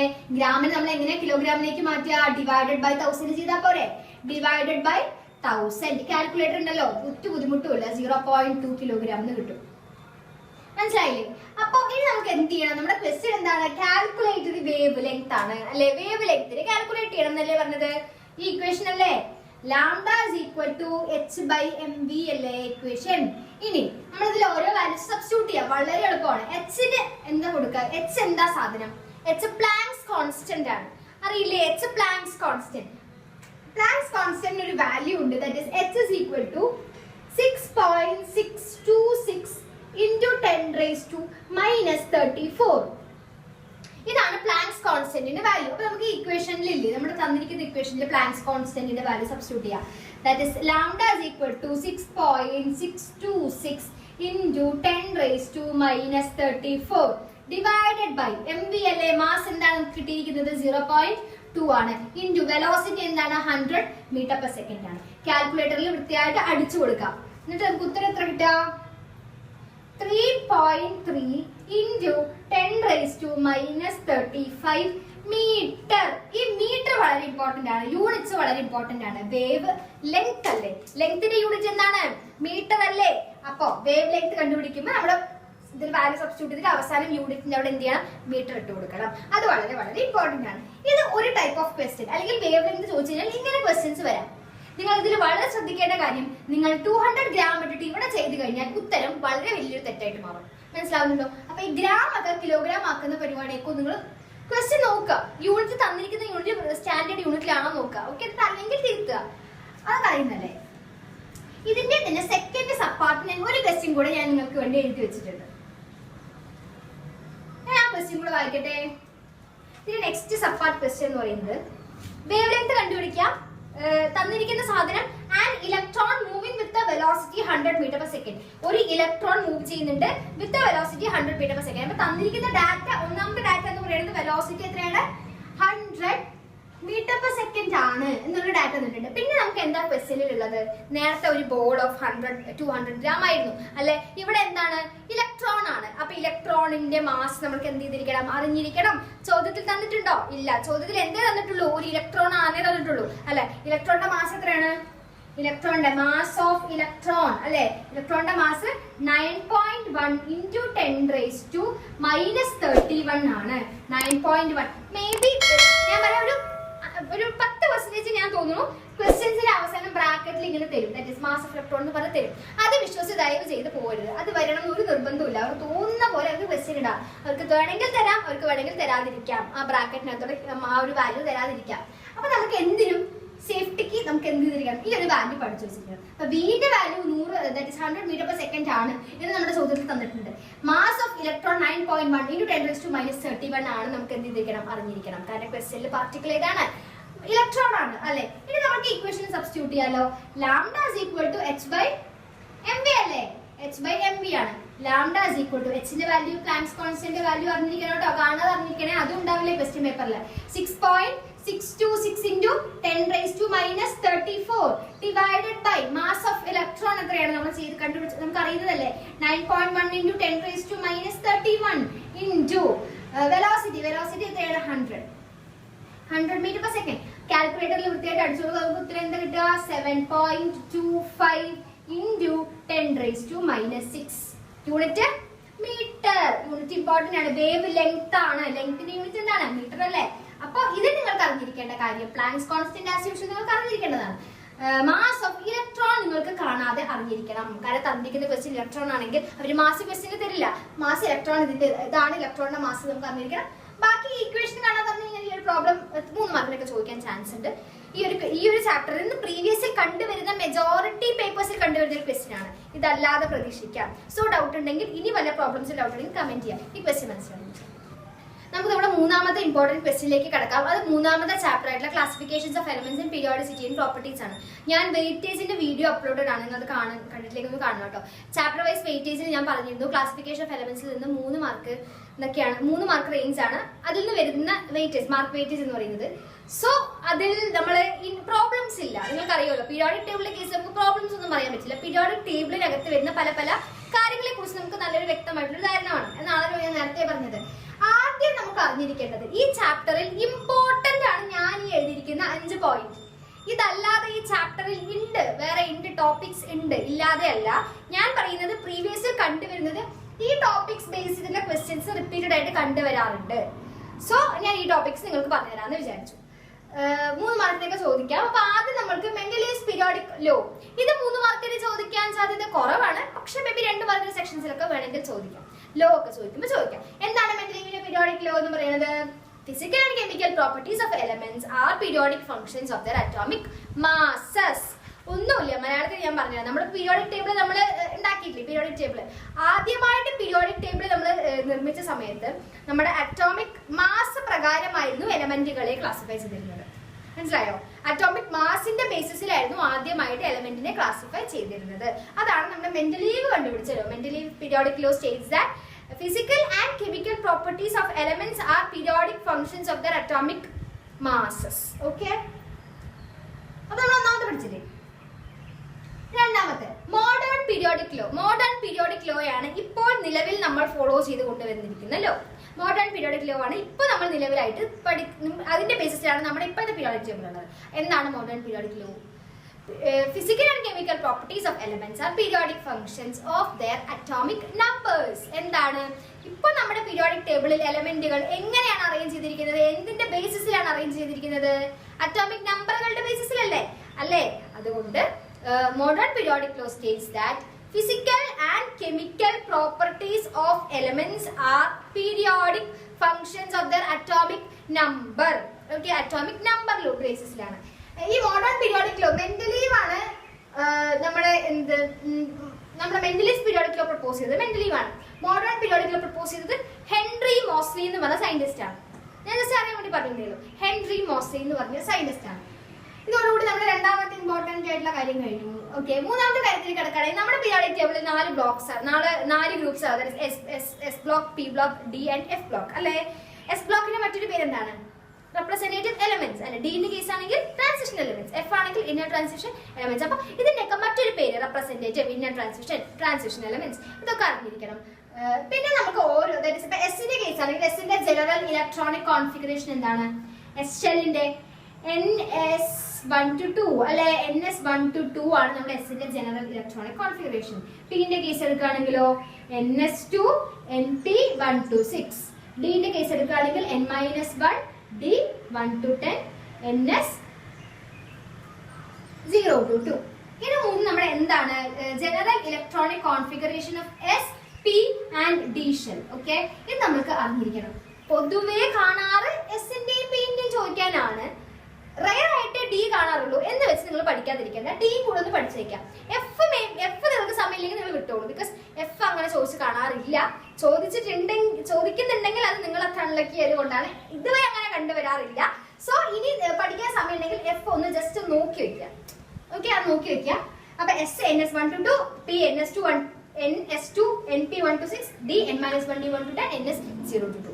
ഓക്കെ, ഇതാണ് ജനറൽ ഇലക്ട്രോണിക് കോൺഫിഗറേഷൻ. ഇതും നമ്മൾ എസിന്റെയും പിന്റെയും ഡിന്റെയും പഠിച്ചു വെക്കണം. എഫിന്റെ സമയത്തിനനുസരിച്ച് നിങ്ങളൊന്ന് നോക്കിയിട്ട് പോയാൽ നന്നായിരുന്നു. വന്നു, അയ്യോ ചേച്ചി വന്നു, ചേച്ചി പറഞ്ഞില്ലല്ലോ എന്ന് പറയരുത്. ക്വസ്റ്റ്യൻ പേപ്പർ നമുക്ക് പ്രെഡിക്റ്റ് ചെയ്യാൻ പറ്റില്ല. സോ ഓക്കെ, ഇതിപ്പോ കഴിഞ്ഞില്ലേ? നമ്മൾ ഇതിന്റെ മറ്റൊരു പേരൊക്കെ നോക്കി വെക്കണോ? ഇതിന്റെ മറ്റൊരു പേരുണ്ടാവുമല്ലോ, എസിന്റെ റെപ്രസെന്റേറ്റീവ്, ട്രാൻസിഷൻ, ഇന്നർ ട്രാൻസിഷൻ, അത് നോക്കി വെക്കണം. ജനറൽ ഇലക്ട്രോണിക് കോൺഫിഗറേഷൻ നോക്കി. സോ നമ്മൾ ഈ ടോപ്പിക് കഴിഞ്ഞില്ലേ? അടുത്ത വളരെ വളരെ ഇമ്പോർട്ടന്റ് ആയിട്ടുള്ള ടോപ്പിക്കാണ് അറ്റോമിക് ട്രെൻഡ് എന്ന് പറയുന്ന സാധനം. അറ്റോമിക് ട്രെൻഡ് എന്ന് പറഞ്ഞാൽ ഒന്നുമില്ല.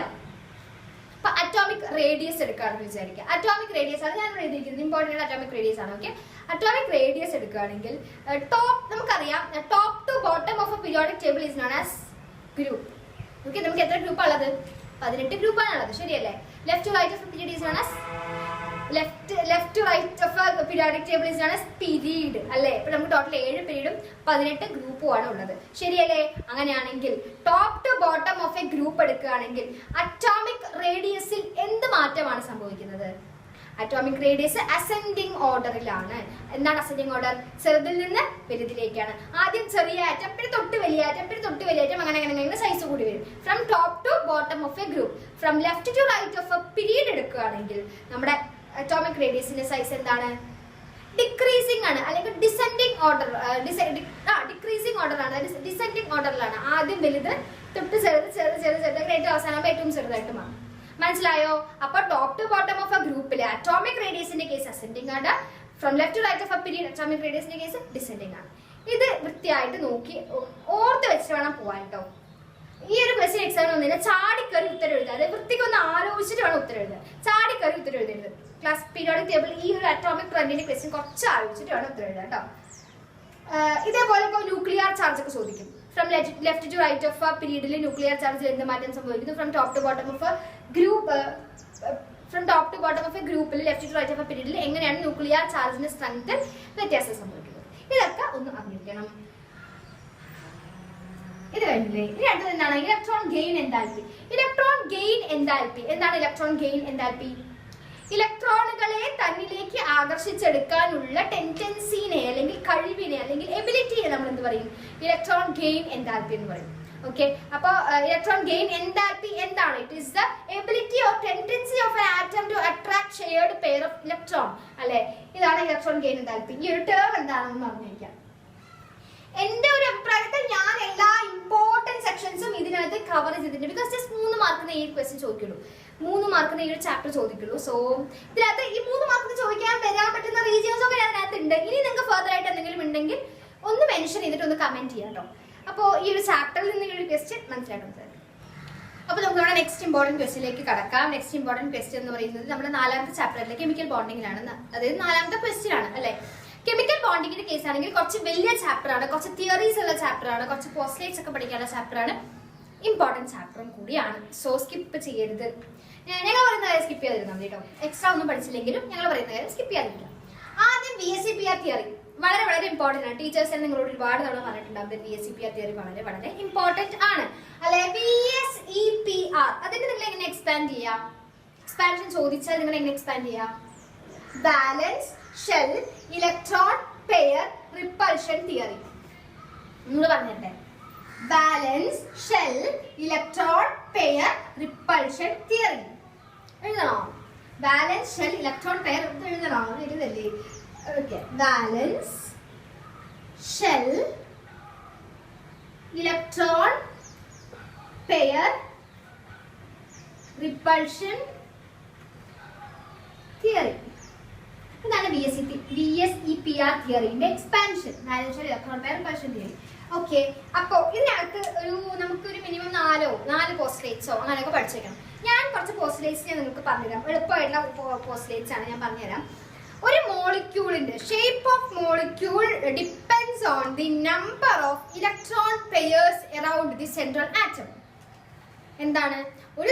ഒരു മോളിക്യൂളിന്റെ ഷേപ്പ് ഡിറ്റർമൈൻ ചെയ്യുന്നത് സെൻട്രൽ ആറ്റത്തിന് ചുറ്റുമുള്ള ഇലക്ട്രോൺ പെയേഴ്സിന്റെ ബേസിസിലാണ്. ഒന്നുകൂടെ ഞാൻ ആ പോസ്റ്റ്ലേറ്റ് റിപ്പീറ്റ് ചെയ്യാം.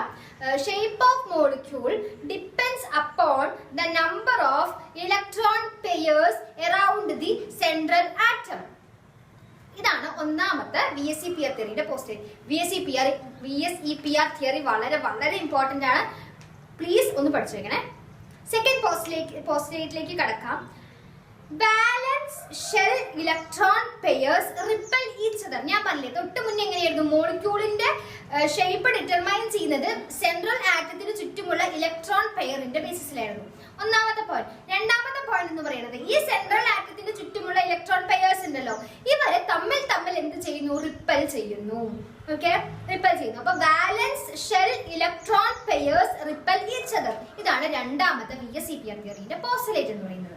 മൂന്നാമത്തെ പോസ്റ്റ്ലേറ്റിലേക്ക് കിടക്കാം. ടു റെഡ്യൂസ് ദ റിപ്പൾഷൻ കുറയ്ക്കാൻ വേണ്ടിയിട്ട് they are always stayed far from each other. അതായത് തമ്മിൽ വിട്ടിട്ട് കുറച്ച് വിട്ടിട്ടാണ് അവർ തമ്മിൽ എപ്പോഴും കാണപ്പെടാറ്. എന്തിനു വേണ്ടിയിട്ട്? To reduce repulsion. So in order to reduce repulsion electron pairs stay at maximum distance. In order to reduce repulsion electron pairs stay at maximum distance. മനസ്സിലായില്ലേ? റിപ്പൾഷൻ കുറയ്ക്കാൻ വേണ്ടി ഇലക്ട്രോൺ പെയറുകൾ മാക്സിമം ഡിസ്റ്റൻസിലാണ് എപ്പോഴും സ്റ്റേ ചെയ്യാറ്. മനസ്സിലായിട്ടുണ്ടാവുമല്ലോ. അടുത്ത പോയിന്റ്, അടുത്ത പോസ്റ്റ്ലേറ്റിലേക്ക് കടക്കാം. നമുക്കറിയാം റിപ്പൾഷൻ എന്ന് പറയുന്നത് എല്ലാ കേസിലും ഒരേപോലെ ആയിരിക്കില്ല. ഓരോന്നിനും ഓരോ തരത്തിലായിരിക്കും. ചില പെയർക്ക് കൂടുതലായിരിക്കും, ചില പെയറിന് കുറവായിരിക്കും. അല്ലെങ്കിൽ നമുക്ക് എങ്ങനെ പറയാൻ പറ്റും? ആ ഒരു ഓർഡർ ഞാൻ നിങ്ങൾക്ക് പറഞ്ഞുതരാം.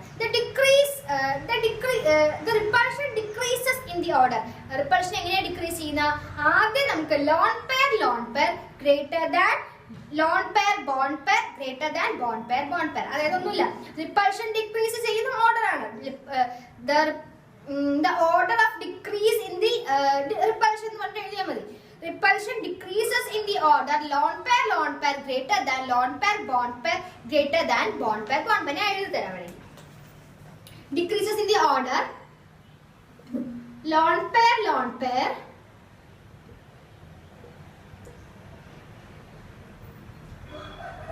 greater than lone pair bond pair greater than bond pair.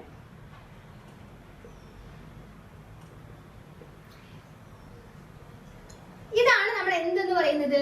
the order of decrease in repulsion. Repulsion ഈ ഒരു ഓർഡറിലാണ് ഡിക്രീസ് ആവുന്നത്. Lone pair greater than lone pair bond pair greater than bond pair. ഇതൊരു postulate ആയില്ലേ?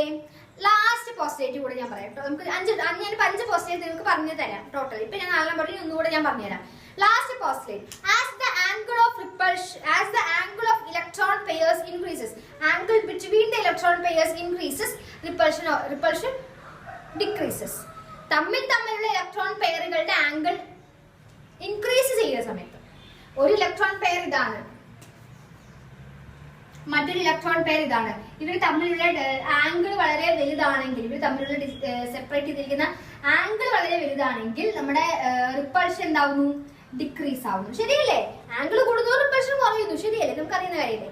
അപ്പൊ ഇതാണ് VSEPR തിയറിന്റെ 4 positive. ഒന്ന് ഞാൻ ഇംഗ്ലീഷിൽ സ്പീഡിൽ വായിക്കട്ടെ, എക്സ്പ്ലെയിൻ ചെയ്യാതെ ജസ്റ്റ് ഞാൻ വായിച്ചത് നിങ്ങൾക്ക്. ഓക്കെ, നിങ്ങൾക്ക് ഓർക്കാൻ പറ്റുന്നു നോക്കിയാൽ മതി.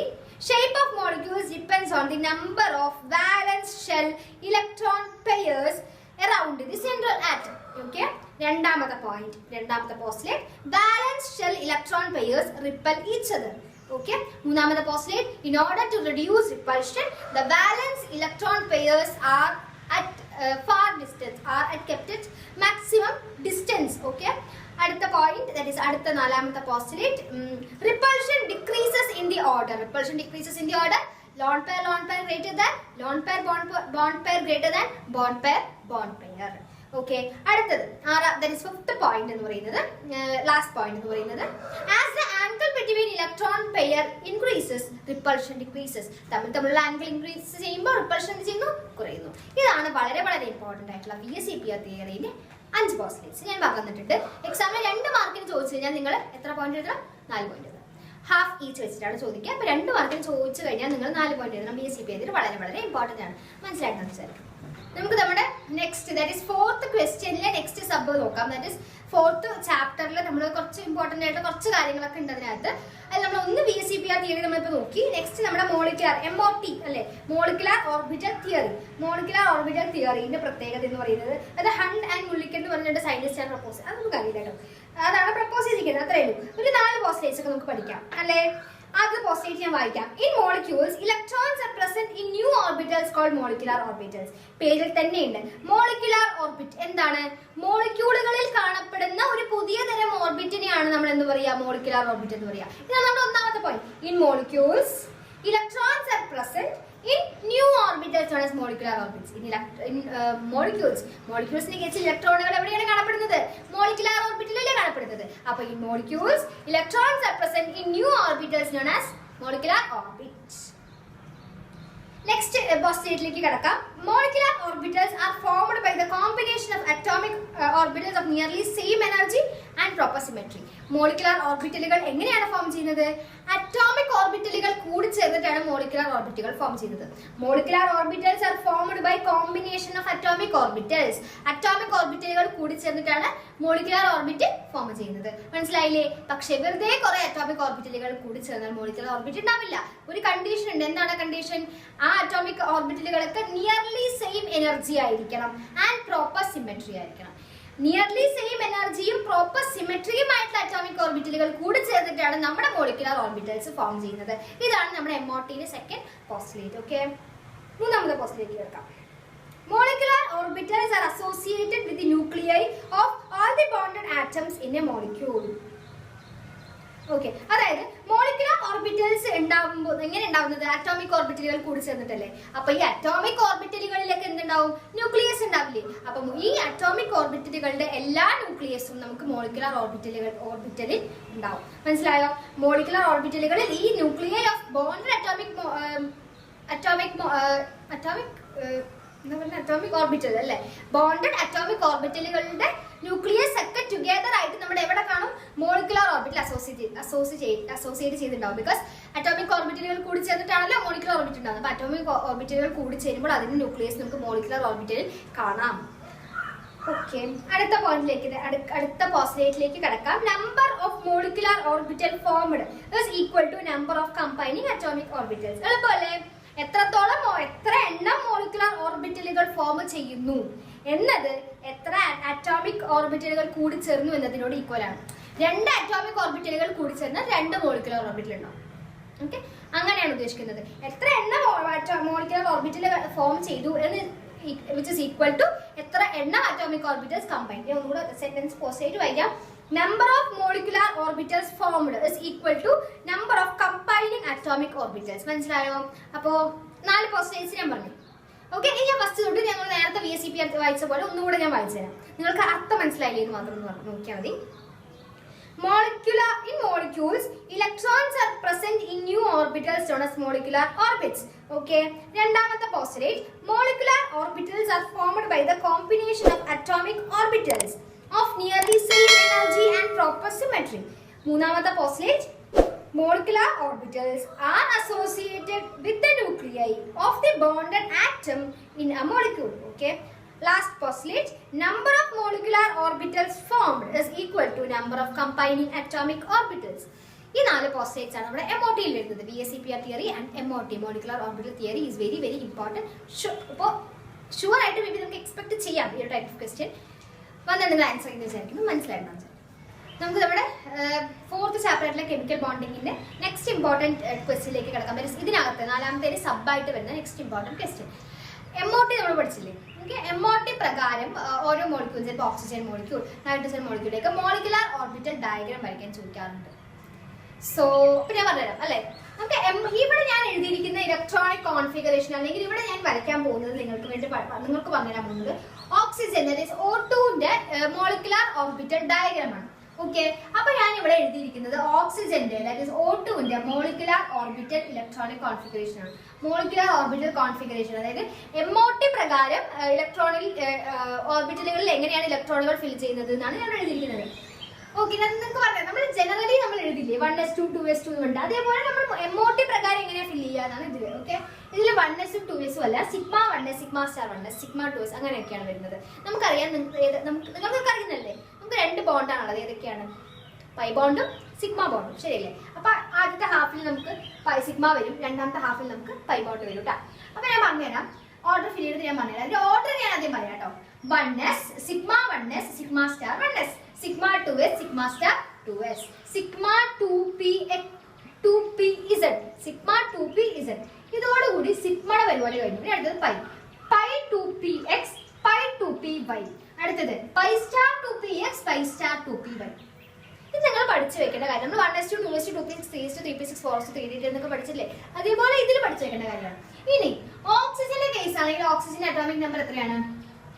8 അല്ലേ? ഇവിടെ എത്ര ഓക്സിജൻ ഉണ്ട്? 2 ഓക്സിജൻ അല്ലേ? 8 × 2 എത്രയാണ്? 16 അല്ലേ? ഇത് നമ്മൾ ഇതിന്റെ മേലത്തെ പവർ ഇല്ലേ? 2 + 2 4, 4 + 2 6, 6 + 2 8, 8 + 2 10, 10 + 2 12, 12 + 2 14, 14 + 1 15, 15 + 1 16. നേരത്തെ എന്റെ മേലുള്ള പവർ ഒക്കെ ഉണ്ടെങ്കിൽ നമുക്ക് അത് കിട്ടും, 16 കിട്ടും. മനസ്സിലായില്ലേ? അപ്പൊ ഇതിനനുസരിച്ച് വേണം നിങ്ങൾ ഓരോ എലമെന്റ്. ഇപ്പൊ ഞാൻ ഇമ്പോർട്ടന്റ് ആയിട്ട് പറയുകയാണെങ്കിൽ ഓക്സിജൻ 1, നമ്മളിപ്പോ ചെയ്യാൻ പോകുന്ന ഓക്സിജൻ 1. പിന്നെ നമുക്ക് അടുത്ത ഇമ്പോർട്ടന്റ് ആയിട്ട് നിങ്ങളൊന്ന് നോക്കിയിട്ട് പോകുന്നത് നൈട്രജൻ, N2ന്റെ കേസാണ്. മനസ്സിലാകുന്നുണ്ടോ? അപ്പൊ ഇത് രണ്ടും ഒറ്റയ്ക്ക് നോക്കിയിട്ട് പോകും. നമുക്ക് അതിനനുസരിച്ച് ഈ ഒരു മോളിക്കുലർ ഓർബിറ്റൽ ഡയഗ്രത്തെ നമുക്ക് വരയ്ക്കാം. നിങ്ങൾ വരച്ചു പഠിക്കണം കേട്ടോ, വരച്ചു പഠിക്കണം. ആദ്യം σ1s എത്ര ഇലക്ട്രോൺ ഉണ്ട്? σ1s 2 ഇലക്ട്രോൺ ഉണ്ട്, ശരിയല്ലേ? ഇതല്ലേ σ1s, 2 ഇലക്ട്രോൺ ഉണ്ട് ഓപ്പോസിറ്റ് സ്പിൻ ആയിട്ട്. ഓക്കെ, അടുത്തത് σ*1s എത്ര ഇലക്ട്രോൺ ഉണ്ട്? 2 ഇലക്ട്രോൺ ഉണ്ട്. ഓക്കെ, അടുത്തത് അപ്പൊ ടോട്ടൽ ഇവിടെ 1 അതായത് ബിഫോർ ഇവിടെ 1 വരുന്ന എസിന്റെ കൂടെ ടോട്ടൽ എസിൽ ഇതുവരെയുള്ള എസിൽ എത്ര ഇലക്ട്രോൺസ് ടോട്ടൽ ഉള്ളത്? ഇവിടെ 2 എണ്ണം, ഇവിടെ 2 എണ്ണം, അപ്പൊ ടോട്ടൽ 4 എണ്ണം അല്ലെ? 4 എണ്ണം അല്ലേ? നമ്മൾ ഇവിടെ ഫില്ല് ചെയ്യാം. 1 2 3 4. നിങ്ങൾ ഫില്ല് ചെയ്യുമ്പോൾ ആദ്യം ഈ ഒരു പെട്ടി ഫില്ല് ചെയ്തിട്ട് ഈ ഒരു പെട്ടിക്ക് പോകരുത്. ഒന്ന് ഇവിടെ ഫില്ല് ചെയ്യുക, അടുത്തത് ഇവിടെ, അടുത്തത് ഇവിടെ, അടുത്തത് ഇവിടെ, അങ്ങനെ വേണം ഫില്ല് ചെയ്യാൻ. മനസ്സിലായില്ലേ? ഒന്നാമത്തെ ഓർബിറ്റിൽ എങ്ങനെ ഫില്ല് ചെയ്യാൻ? അടുത്തതിലേക്ക് കിടക്കാം. നമ്മളിപ്പോ ഇതുവരെ കഴിഞ്ഞു, ശരിയല്ലേ? ഇനി അടുത്തത് σ2s എത്ര ഇലക്ട്രോൺ ഉണ്ട്? 2 ഇലക്ട്രോൺ. σ2s 2 electron. അടുത്തത് σ*2s 2 ഇലക്ട്രോൺ അല്ലേ? അടുത്തത് σ2 ഓക്കെ, σ*2s നമ്മൾ ഇപ്പൊ നോക്കിയിടും. σ2s 2 ഇലക്ട്രോൺ ഉണ്ട്, σ*2s 2 ഇലക്ട്രോൺ ഉണ്ട്. അപ്പൊ ഈ 2s എന്ന് പറഞ്ഞ ഷെല്ലിൽ σ2s എന്ന് പറഞ്ഞ ഷെല്ലിൽ എത്ര ടോട്ടൽ എത്ര ഇലക്ട്രോൺസ് ഉണ്ട്? ഇവിടെ 2 എണ്ണം, ഇവിടെ 2 എണ്ണം അല്ലേ? ടോട്ടൽ അപ്പൊ 4 എണ്ണം. 1 2 3 4. ഇങ്ങനെയാണ് നമ്മളിപ്പോ ഏതുവരെ നോക്കി? ഇതുവരെ നോക്കി. ഇതുവരെയുള്ള ഫില്ലിംഗ് നമ്മൾ ഇപ്പൊ നോക്കി അല്ലെ? ഇനി നമുക്ക് ബാക്കി ഈ പൈ തൊട്ട്, ദാറ്റ് ഈസ് ഈ z ഈ സിഗ്മ തൊട്ടിട്ട് ഈ പൈന്റെ ബാക്കി ഓർബിറ്റൽസ് ഉണ്ട്. നമുക്കത് ഇതിലല്ല, ദാറ്റ് ഈസ് നിങ്ങൾ വരയ്ക്കുമ്പോൾ താഴ്ന്ന് വേണം ഫില്ല് ചെയ്തിട്ട് വരാൻ. മനസ്സിലാവുന്നുണ്ടോ? ഞാൻ ഇവിടെ ബോർഡിലുള്ള കുറച്ച് സ്ഥലത്തിന്റെ പ്രശ്നം കൊണ്ട് ഇനി നമുക്ക് ഈ ഒരു ഓർബിറ്റിലും കൂടെ ഫില്ല് ചെയ്യാനേ ഉള്ളൂ. ആ ഒരു ഓർബിറ്റിലും കൂടെ വരച്ച് നമുക്ക് ഫർദർ ഫില്ലിങ്സ് നടത്താം. നമുക്ക് ഇവിടെ നെക്സ്റ്റ് ഹാഫ് ആയിട്ടുള്ള ദാറ്റ് ഈസ് σ2pz തൊട്ടുള്ളത് അടുത്ത ഡയഗ്രാം ആണെന്ന് ഞാൻ പറഞ്ഞിരുന്നു. ഞാൻ ആദ്യം സ്ഥലത്തിന്റെ പ്രശ്നം കൊണ്ടായിരുന്നു 2 ഡയഗ്രാം താഴ്ന്ന് മേലേക്ക് ഫിൽ ചെയ്തത്. നിങ്ങൾ ആ 2 ഡയഗ്രാം പിന്നെ വരയ്ക്കേണ്ട ഡയഗ്രാം ഇതാണ്. ഓക്കെ, നിങ്ങളുടെ ടെക്സ്റ്റ് ബുക്സിൽ ഉണ്ടല്ലോ. അപ്പോ നമുക്ക് അതിനുശേഷം ഇതുവരെ നമ്മളിപ്പോ ഫിൽ ചെയ്തു പോകാം. ഇതിനുശേഷം σ2pz തൊട്ട് നമുക്ക് ബാക്കി ഈ പൈന്റെ ഒക്കെ ഫിൽ ചെയ്യണം. σ2 2p z ൽ എത്ര ഇലക്ട്രോൺസ് ആണുള്ളത്? 2 അല്ലേ? സിഗ്മ 2p z ൽ എത്ര ഇലക്ട്രോൺസ് ആണുള്ളത്? 2. അടുത്തത് പൈ 2p x ൽ എത്ര ഇലക്ട്രോൺസ് ആണുള്ളത്? പൈ 2p x ൽ എത്ര ഇലക്ട്രോൺസ് ഉണ്ട്? 2 ഇലക്ട്രോൺസ് ഉണ്ട്, ശരിയല്ലേ? അടുത്തത് പൈ 2p y ൽ എത്ര ഇലക്ട്രോൺസ് ഉണ്ട്? 2 ഇലക്ട്രോൺസ് അല്ലേ? 2 ഇലക്ട്രോൺസ്. അടുത്തത് പൈ സ്റ്റാർ 2p x, എവിടെ pi star? Pi star 2p x ൽ എത്ര ഇലക്ട്രോൺസ് ഉണ്ട്? 1 ഇലക്ട്രോൺ. അടുത്തത് പൈ സ്റ്റാർ 2p y ൽ എത്ര ഇലക്ട്രോൺസ് ഉണ്ട്? 1 electron. Pi star 2p z ൽ ഇലക്ട്രോൺസ് ഉണ്ടോ? ഇല്ല, ഇവിടെ ഇല്ലല്ലോ. നമ്മൾ ഫിൽ ചെയ്യണോ? വേണ്ട. ഇത് നമുക്ക് എന്ത് ചെയ്യണം? നമ്മുടെ ഈ 2p ൽ ഫിൽ ചെയ്യണം, അല്ലെ? ഈ രണ്ട് 2p's ലും ഫിൽ ചെയ്യണം. ഈ 2p എങ്ങനെ ഫിൽ ചെയ്യാം? നമ്മുടെ ഈ ടോട്ടൽ ഈ 2p ൽ എത്ര ഇലക്ട്രോൺസ് ഉണ്ട് എണ്ണുക. ടോട്ടൽ എത്ര ഉള്ളത്? 2 + 2 4, 4 + 2 6, 6 + 1 7, 7 + 1 8. 8 എണ്ണമാണ് ഉള്ളത്. 8 എണ്ണം ഉള്ളത് നമുക്ക് എണ്ണി കണ്ടുപിടിക്കാം. പക്ഷെ ഇവിടെ ഫില്ലിങ് വളരെ വൃത്തിയായിട്ട് നോക്കണം. ഇവിടെ 1 2 3 4 5 6 7 8. ഇവിടെ ആദ്യത്തെ ഷെല്ലിൽ 1, ഇവിടെ 1, ഇവിടെ 2, ഇവിടെ 2, ഇവിടെ 3, അങ്ങനെ ഓരോന്ന്. ആദ്യം ഇവിടെ ആണെങ്കിൽ പിന്നെ ഇവിടെ, പിന്നെ ഇവിടെ, പിന്നെ ഇവിടെ, അങ്ങനെ വേണം ഫില്ല് ചെയ്യാൻ. ഇവിടെ കഴിഞ്ഞിട്ട് ഇവിടെ പോയിട്ട് ബാക്കി ഇവിടേക്ക് കൊണ്ടുവരാൻ പാടില്ല, തെറ്റും. അപ്പൊ ആദ്യം ഞാൻ ഒന്നുകൂടെ കാണിച്ചില്ല നിങ്ങൾക്ക്, ബിക്കോസ് നിങ്ങൾ തെറ്റിച്ചാലോ. നമുക്ക് ടോട്ടൽ 2p ൽ എത്ര ഉണ്ടായിരുന്നത്? 2 + 2 4, 4 + 2 6, 6 + 1 7, 7 + 1 8. 8 എണ്ണം അല്ലേ? 1 2 3 4 5 6 7 8. ഇനി മനസ്സിലായിട്ടുണ്ടാവല്ലോ എങ്ങനെ ഫില്ല് ചെയ്യേണ്ടത്. അപ്പൊ 2p എണ്ണീട് ഫില്ല് ചെയ്യുമ്പോൾ വളരെ നോക്കിയിട്ട് വൃത്തിയായിട്ട് വേണം ഫില്ല് ചെയ്യാൻ. ഇത് O2ന്റെ കേസിലുള്ള മോളിക്കുലാർ ഓർബിറ്റൽ ഡയഗ്രാം ആണ്. ഇതിന്റെ തന്നെ നിങ്ങൾ O2യും ഒന്ന് വരച്ച് നോക്കുക, N2 വരച്ച് നോക്കുക. അങ്ങനെ ബേസിക് ആയിട്ടുള്ള കുറച്ച് മോളിക്യൂൾസിന്റെ ഒക്കെ MO ഡയഗ്രാം വരച്ച് നോക്കുക. ഡൗട്ട് ഉണ്ടെങ്കിൽ കമന്റ് ചെയ്യുക. നമുക്ക് നമ്മുടെ 5ാമത്തെ ചാപ്റ്റർ ആയിട്ടുള്ള സ്റ്റേറ്റ്സ് ഓഫ് മാറ്റർ, വളരെ എളുപ്പമായിട്ടുള്ള ചാപ്റ്റർ ആണ് സ്റ്റേറ്റ്സ് ഓഫ് മാറ്റർ എന്ന് പറയുന്നത്. സ്റ്റേറ്റ്സ് ഓഫ് മാറ്റർ നമുക്ക് പഠിക്കാം. ഓക്കെ, അതിൽ ഇമ്പോർട്ടന്റ് ആയിട്ട് ക്വസ്റ്റ്യൻ 5ാമത്തെ ചാപ്റ്ററിലെ ക്വസ്റ്റ്യൻസ്. 5ാമത്തെ ക്വസ്റ്റ്യൻ അല്ലേ? അതില് ആദ്യം നിങ്ങൾ വളരെ വൃത്തിക്ക് പഠിച്ചിരിക്കേണ്ട സാധനങ്ങളാണ് boils law, Charles law, Avogadro's law. Gas loss ആണ് അല്ലെ? Boils law, Charles law, Avogadro's law പഠിച്ചിരിക്കണം. ബോയിൽസ് ലോ എന്താണ് സ്റ്റേറ്റ് ചെയ്യുന്നത്? At constant temperature. ബോയിൽ എന്ന് പറഞ്ഞാൽ എന്താണ്? തിളക്കുക. ടെമ്പറേച്ചർ റിലേറ്റഡ് കാര്യമല്ലേ? ടെമ്പറേച്ചർ റിലേറ്റഡ് ആയിട്ടുള്ള കാര്യമാണ് തിളക്കുക എന്ന് പറയുന്നത്. അപ്പോൾ ടെമ്പറേച്ചർ എന്താണ്? കോൺസ്റ്റന്റ് ആണ്. At constant temperature volume is inversely proportional to pressure. Boyle's law states that at constant temperature volume is inversely proportional to pressure. Inversely proportional എന്ന് പറഞ്ഞാൽ ഒന്ന് കൂടുമ്പോൾ മറ്റേത് കുറയും, മറ്റേത് കൂടുമ്പോൾ ഇത് കുറയും, അങ്ങനെയല്ലേ? വോളിയം കൂടുമ്പോൾ പ്രഷർ കുറയും, പ്രഷർ കൂടുമ്പോൾ വോളിയം കുറയും. അടുത്ത ലോയിലേക്ക് കിടക്കാമല്ലോ, ചാൾസ് ലോയിലേക്ക് കിടക്കാമല്ലോ. ഇതൊക്കെ ഞാൻ പറയട്ടെ, മുന്നിൽ ഒരുപാട് നിങ്ങളിപ്പോൾ ക്വിക്ക് റിവിഷൻ വീഡിയോസ് അപ്ലോഡഡ് ആണ് കെമിസ്ട്രിയുടെ. ഒന്ന് നോക്കാട്ടോ, ഇത് കാണുന്നവർ അത് കണ്ടില്ലെങ്കിൽ ഒന്ന് പോയി നോക്കണേ. ഡിസ്ക്രിപ്ഷനിലൊക്കെ ഉണ്ടാവും, ലിങ്ക് ഉണ്ടാവും, അല്ലെങ്കിൽ ചാനലിലേക്ക് കയറി നോക്കിയാലും മതി. ഓക്കെ, അപ്പൊ അതിൽ ഈ ഡോസ് ഒക്കെ പറഞ്ഞിട്ടുണ്ട്. എല്ലാം ഇതൊക്കെ ഞങ്ങൾ ഒരുപാട് വീഡിയോസിൽ നിങ്ങളിലേക്ക് എത്തിക്കാൻ നോക്കിയ ടോപ്പിക്സ്, ഇമ്പോർട്ടന്റ് ടോപ്പിക്സ് ആണ്. ഇത് ആദ്യമായിട്ടുള്ള വീഡിയോയിലല്ല. സോ അപ്പൊ ചാൾസ് ലോ എടുക്കുകയാണെങ്കിൽ Charles law at constant pressure volume is directly proportional to temperature. At Charles' law states that at constant pressure volume is directly proportional to temperature. Volume കൂടുമ്പോൾ temperature കൂടും, temperature കൂടുമ്പോൾ volume കൂടും. മനസ്സിലായില്ലേ? Last law is Avogadro's law. Avogadro's law states that when equal volume of gases are placed at same conditions of pressure and temperature contains equal number of molecules. അർത്ഥം എന്താണ്? Equal amount of gases ഒരേ condition ആയിട്ടുള്ള temperature, അതായത് same ടെമ്പറേച്ചറിലും same പ്രഷറിലും equal amount of gas വെക്കുന്ന സമയത്ത് നമ്മൾക്ക് അതിനകത്ത് ഈക്വൽ നമ്പർ ഓഫ് മോളിക്യൂൾസ് ആയിരിക്കും ഉണ്ടാവുക. This is known as Avogadro's law. ഈ അവഗാഡ്രോസ് ലോയാണ് അവഗാഡ്രോസ് കോൺസ്റ്റന്റ് ഒക്കെ വരുന്നത് കേട്ടോ. ഇപ്പൊ ഈ 3 ലോ ആണ് നമ്മൾ ആദ്യം ബേസിക് ആയിട്ട് പഠിച്ചിരിക്കുന്ന കാര്യം. പിന്നെ ഞാൻ നിങ്ങൾക്ക് കുറച്ച് ഇമ്പോർട്ടന്റ് ആയിട്ട്, ഇതിന് തിയറി കൺസെപ്റ്റ് ആണ്, പ്രോബ്ലംസ് ഒന്നും ഉണ്ടാവില്ല. സോ ഇതിൽ വേറെ ഇമ്പോർട്ടന്റ് ആയിട്ടുള്ള ഞാൻ നിങ്ങൾക്ക് പറഞ്ഞു തരണം എന്ന് വിചാരിച്ചിട്ട് ക്വസ്റ്റ്യൻസ് എന്ന് പറയുന്നത്, ഒന്നാമത്തെ കാര്യം നമ്മുടെ high altitude regions. High altitude എന്ന് പറയുന്നത് ഹൈറ്റ് കൂടിയ റീജിയൻസ് അല്ലെ, മൗണ്ടൻ റീജിയൻസ്, ഹിൽ റീജിയൻസ് ഒക്കെ പറയില്ലേ, hill stations, high range regions അല്ലെ, അവിടെയൊക്കെ pressure cookers are used for cooking food. അല്ലെങ്കിൽ ഒരു എഗ് ബോയിൽ അല്ലെങ്കിൽ പൊട്ടറ്റോ ബോയിൽ ചെയ്യാൻ വേണ്ടി പ്രഷർ കുക്കേഴ്സ് യൂസ് ചെയ്യാറുണ്ട്. വൈ എന്നൊരു ചോദ്യം പ്രീവിയസിൽ കണ്ടുവരാറുണ്ട്. എന്തുകൊണ്ടാണ്? ഹൈ ഓൾട്ടിറ്റ്യൂഡിൽ അറ്റ്മോസ്ഫിയറിക് പ്രഷർ എന്താണ്? കുറവാണ്.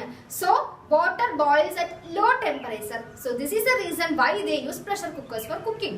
അപ്പോൾ ഒന്നുകൂടെ ഞാൻ പറയാം, ഹൈ ഓൾട്ടിറ്റ്യൂഡ് റീജിയനുകളിൽ pressure cookers are used for cooking. Why? അല്ലെങ്കിൽ explain the statement, അല്ലെങ്കിൽ give reason, justify എന്നൊക്കെ പറഞ്ഞ ചോദ്യങ്ങൾ ചോദിക്കാം. അപ്പോൾ നിങ്ങൾ എഴുതേണ്ട ഉത്തരം എന്താണ്? ഹൈ ഓൾട്ടിറ്റ്യൂഡുകളിൽ അറ്റ്മോസ്ഫിയറിക് പ്രഷർ എന്താണ്? കുറവാണ്.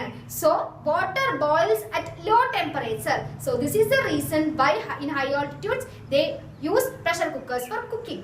ഒന്നാമത്തെ ഇമ്പോർട്ടന്റ് പ്രീവിയസ് കണ്ടുവരുന്ന ഒരു ക്വസ്റ്റ്യൻ. രണ്ടാമത്തെ ഇമ്പോർട്ടന്റ് ക്വസ്റ്റ്യൻ എന്ന് പറയുന്നത് നമ്മുടെ പഴയ ബിൽഡിംഗ്. ഈ ക്വസ്റ്റ്യൻ ഞാൻ മുന്നിലത്തെ ഒരു വീഡിയോയിൽ ഞാൻ പറഞ്ഞതാണ്, എന്നാലും ഞാൻ റിപ്പീറ്റ് ചെയ്യാണ്. ഒരുപാട് പഴയ ബിൽഡിങ്സിന്റെ വിൻഡോസിന്റെ ഗ്ലാസ്, നമ്മുടെ ജനലിന്റെ ഗ്ലാസ് ഉണ്ടാവുമല്ലോ, ആ ഗ്ലാസിന്റെ bottom region slightly thicker than the top ആയിരിക്കും. മനസ്സിലായോ? അതായത് ഒന്നുമില്ലാതാ, ഇതിപ്പോ ഒരു ഗ്ലാസ് ആണ്, ഇതിന്റെ ടോപ്പ് റീജിയനെ വെച്ച് നോക്കുമ്പോൾ ബോട്ടം റീജിയന്റെ കട്ടി തിക്നെസ് കുറച്ച് കൂടുതലായിരിക്കും. ഞാൻ പറയുന്നത് ഇന്നലെ കെട്ടിയ വീട് നാളേക്ക് താഴെ കട്ടിയൊന്നല്ല കേട്ടോ. ബില്യൺസ് ഓഫ് ഇയേഴ്സിന് ശേഷം ഒരുപാട് പഴയ ബിൽഡിങ്സിന്റെ കേസാണ്. ഓൾഡ് ബിൽഡിങ്സിന്റെ കേസിൽ അങ്ങനെ കട്ടിയുള്ള ബോട്ടം ഗ്ലാസസ് കാണാറുണ്ട്. വൈ എന്നൊരു ചോദ്യം. അതിന് ഉത്തരം എന്താണെന്ന് വെച്ച് കഴിഞ്ഞാൽ, glass is a viscous material, അല്ലെങ്കിൽ glass is a viscous fluid. Glass എന്താണ്? ഒരു വിസ്കസ് ഫ്ലൂയിഡ് ആണ്. വിസ്കസ് എന്ന് പറഞ്ഞാൽ എന്താണ്? മെല്ലെ ഫ്ലോ ചെയ്യാൻ കഴിവുള്ള ലിക്വിഡുകളെ വിസ്കസ് ലിക്വിഡ് എന്ന് പറയും. Honey is the best example for viscous liquid, അല്ലെങ്കിൽ വിസ്കസ് ഫ്ലൂയിഡിന്റെ എക്സാമ്പിൾ ആണ്. സ്ലോപ്പ് വെച്ച് നമ്മൾ ഇതിന്റെ സ്ലോപ്പ് വരികയാണ്. ഇവിടെ വെള്ളം ഒരു ഡ്രോപ്പ്, ഹണി ഒരു ഡ്രോപ്പ് വെച്ചു. ഏറ്റവും മെല്ലെ ഫ്ലോ ചെയ്യുന്നത് ഏതാണ്? ഹണിയാണ് വിസ്കസ് ഫ്ലൂയിഡ്. മനസ്സിലായോ? അതേപോലത്തെ നമ്മുടെ ഒരു വിസ്കസ് ഫ്ലൂയിഡ് ആണ് ഗ്ലാസ് എന്ന് പറയുന്നത്. വളരെ കാലങ്ങൾക്ക് ശേഷം ഒരു ബിൽഡിങ്ങിന്റെ ഗ്ലാസിന്റെ ബോട്ടം റീജിയൻ ടോപ്പിനേക്കാൾ കട്ടി കൂടുന്നത് എന്തുകൊണ്ടാന്ന് വെച്ചാൽ, because glass is a viscous fluid. ഇത് മാത്രം എഴുതിയാൽ മതി, glass is a viscous fluid എന്ന് എഴുതി കഴിഞ്ഞാൽ നിങ്ങൾക്ക് അവിടെ ഫുൾ മാർക്ക് കിട്ടും. പിന്നെ വളരെ ഇമ്പോർട്ടന്റ് ആയിട്ടുള്ള കാര്യങ്ങൾ നമ്മുടെ പ്രീവിയസ് ക്വസ്റ്റ്യൻ പേപ്പേഴ്സ് ഒക്കെ ഒന്ന് റെഫർ ചെയ്യുക. പിന്നെ വിസ്കോസിറ്റി എന്താണ്? സർഫസ് ടെൻഷൻ എന്താണ്? സർഫസ് ടെൻഷൻ എന്ന് പറഞ്ഞാൽ എന്താണ്? ഇറ്റ് ഈസ് ദ ടെൻഡൻസി അല്ലെങ്കിൽ ability to decrease the surface area. Surface area, ഒരു ലിക്വിഡിന്റെ സർഫസ് ഏരിയ കുറയ്ക്കാനുള്ള അതിന്റെ ടെൻഡൻസിയാണ് സർഫസ് ടെൻഷൻ എന്ന് പറയുന്നത്. മനസ്സിലാവുന്നുണ്ടോ? അതിന്റെ unit newton metre, newton metre ആണ് കേട്ടോ. ഇങ്ങനെ ബേസിക് ആയിട്ട് കുറച്ച് പ്രീവിയസ് ക്വസ്റ്റ്യൻ പേപ്പേഴ്സ്, കെമിസ്ട്രിന്റെ കേസ്, സ്റ്റേറ്റ്സ് ഓഫ് മാറ്ററിന്റെ കേസ് മാത്രമല്ല ഞാൻ പറയുന്നത്, കെമിസ്ട്രി ക്വസ്റ്റ്യൻ പേപ്പർ നിങ്ങൾ അറ്റൻഡ് ചെയ്യാൻ പോകുമ്പോൾ മിനിമം ഒരു 2-3 ക്വസ്റ്റ്യൻ പേപ്പേഴ്സ് എങ്കിലും നിങ്ങളൊന്ന് മറിച്ച് പോയിരിക്കണം. ക്വസ്റ്റ്യൻ പേപ്പേഴ്സ് ഫെമിലിയർ ആയിട്ട് മാത്രമേ കെമിസ്ട്രി എക്സാമിന് പോകാൻ പറ്റുള്ളൂ. സോ ഇതോടുകൂടി ഈ ചാപ്റ്റർ ഇവിടെ വൈൻഡപ്പ് ചെയ്യാണ്, പ്ലസ് ഈ ഒരു പാർട്ട് വീഡിയോ വൈൻഡപ്പ് ചെയ്യാണ്. നമ്മൾ 20 ക്വസ്റ്റ്യൻസ് ആയിരുന്നു പ്ലാൻ ചെയ്തിരുന്നത്. നിങ്ങൾക്ക് ഒരുമിച്ച് ഒരു 20 ക്വസ്റ്റ്യൻസ് എന്ന് പറയുന്നത് നിങ്ങൾക്കും ബേർഡൻ ആണ്. നിങ്ങൾക്ക് ഒരിക്കലും ഒരു ഫുൾ ലെങ്ത് വീഡിയോ ആയിരിക്കും, 2.5-3 hours വരെ വീഡിയോ പോകും, നിൽക്കില്ല, എന്നാലും ഒരുപാട് കൂടെയുള്ളൂ. സോ നിങ്ങൾക്ക് നിങ്ങളുടെ ഈസിനെസ്സിന് വേണ്ടിയിട്ട് ഒരു കുട്ടി കമന്റ് ചെയ്തിരുന്നു ദാറ്റ് വീഡിയോന്റെ ലെങ്ത് കുറയ്ക്കണം എന്ന്. വീഡിയോയുടെ ലെങ്ത് നിങ്ങൾ കുറച്ചിട്ടുണ്ട്, ചാപ്റ്റേഴ്സിന്റെ ലെങ്ത് കുറയ്ക്കാൻ പറ്റില്ലല്ലോ. അപ്പോൾ ആദ്യത്തെ 5 ചാപ്റ്റേഴ്സിലെ 5 ഇമ്പോർട്ടന്റ് ക്വസ്റ്റ്യൻസ് ഞങ്ങൾ ഇൻക്ലൂഡിംഗ് പ്രോബ്ലംസ് നിങ്ങൾ ഇതിൽ ഡിസ്കസ് ചെയ്തിട്ടുണ്ട്. ദാറ്റ് ഇസ് 3 to 4 മാർക്സ് വരെ ചോദിക്കാൻ പറ്റുന്ന പ്രോബ്ലംസ് ആണ്, ക്വസ്റ്റ്യൻസ് ആണ് ഇത് ഡിസ്കസ് ചെയ്തിരിക്കുന്നത്. ഇനിയും നെക്സ്റ്റ് പാർട്ട് വീഡിയോ ഇതിന്റെ കണ്ടിന്യൂഷൻ ഉണ്ടാവും. So please wait and watch the further videos also. സോ ഇത് കണ്ടതിന് ശേഷം ഇതിന് മുന്നിലുള്ള കെമിസ്ട്രി വീഡിയോസ് അപ്ലോഡ് ഉണ്ടാണ്. അപ്പോൾ ഇത് കണ്ടിട്ടില്ലെങ്കിൽ അതൊന്ന് കാണണം. Thank you so much for watching this video.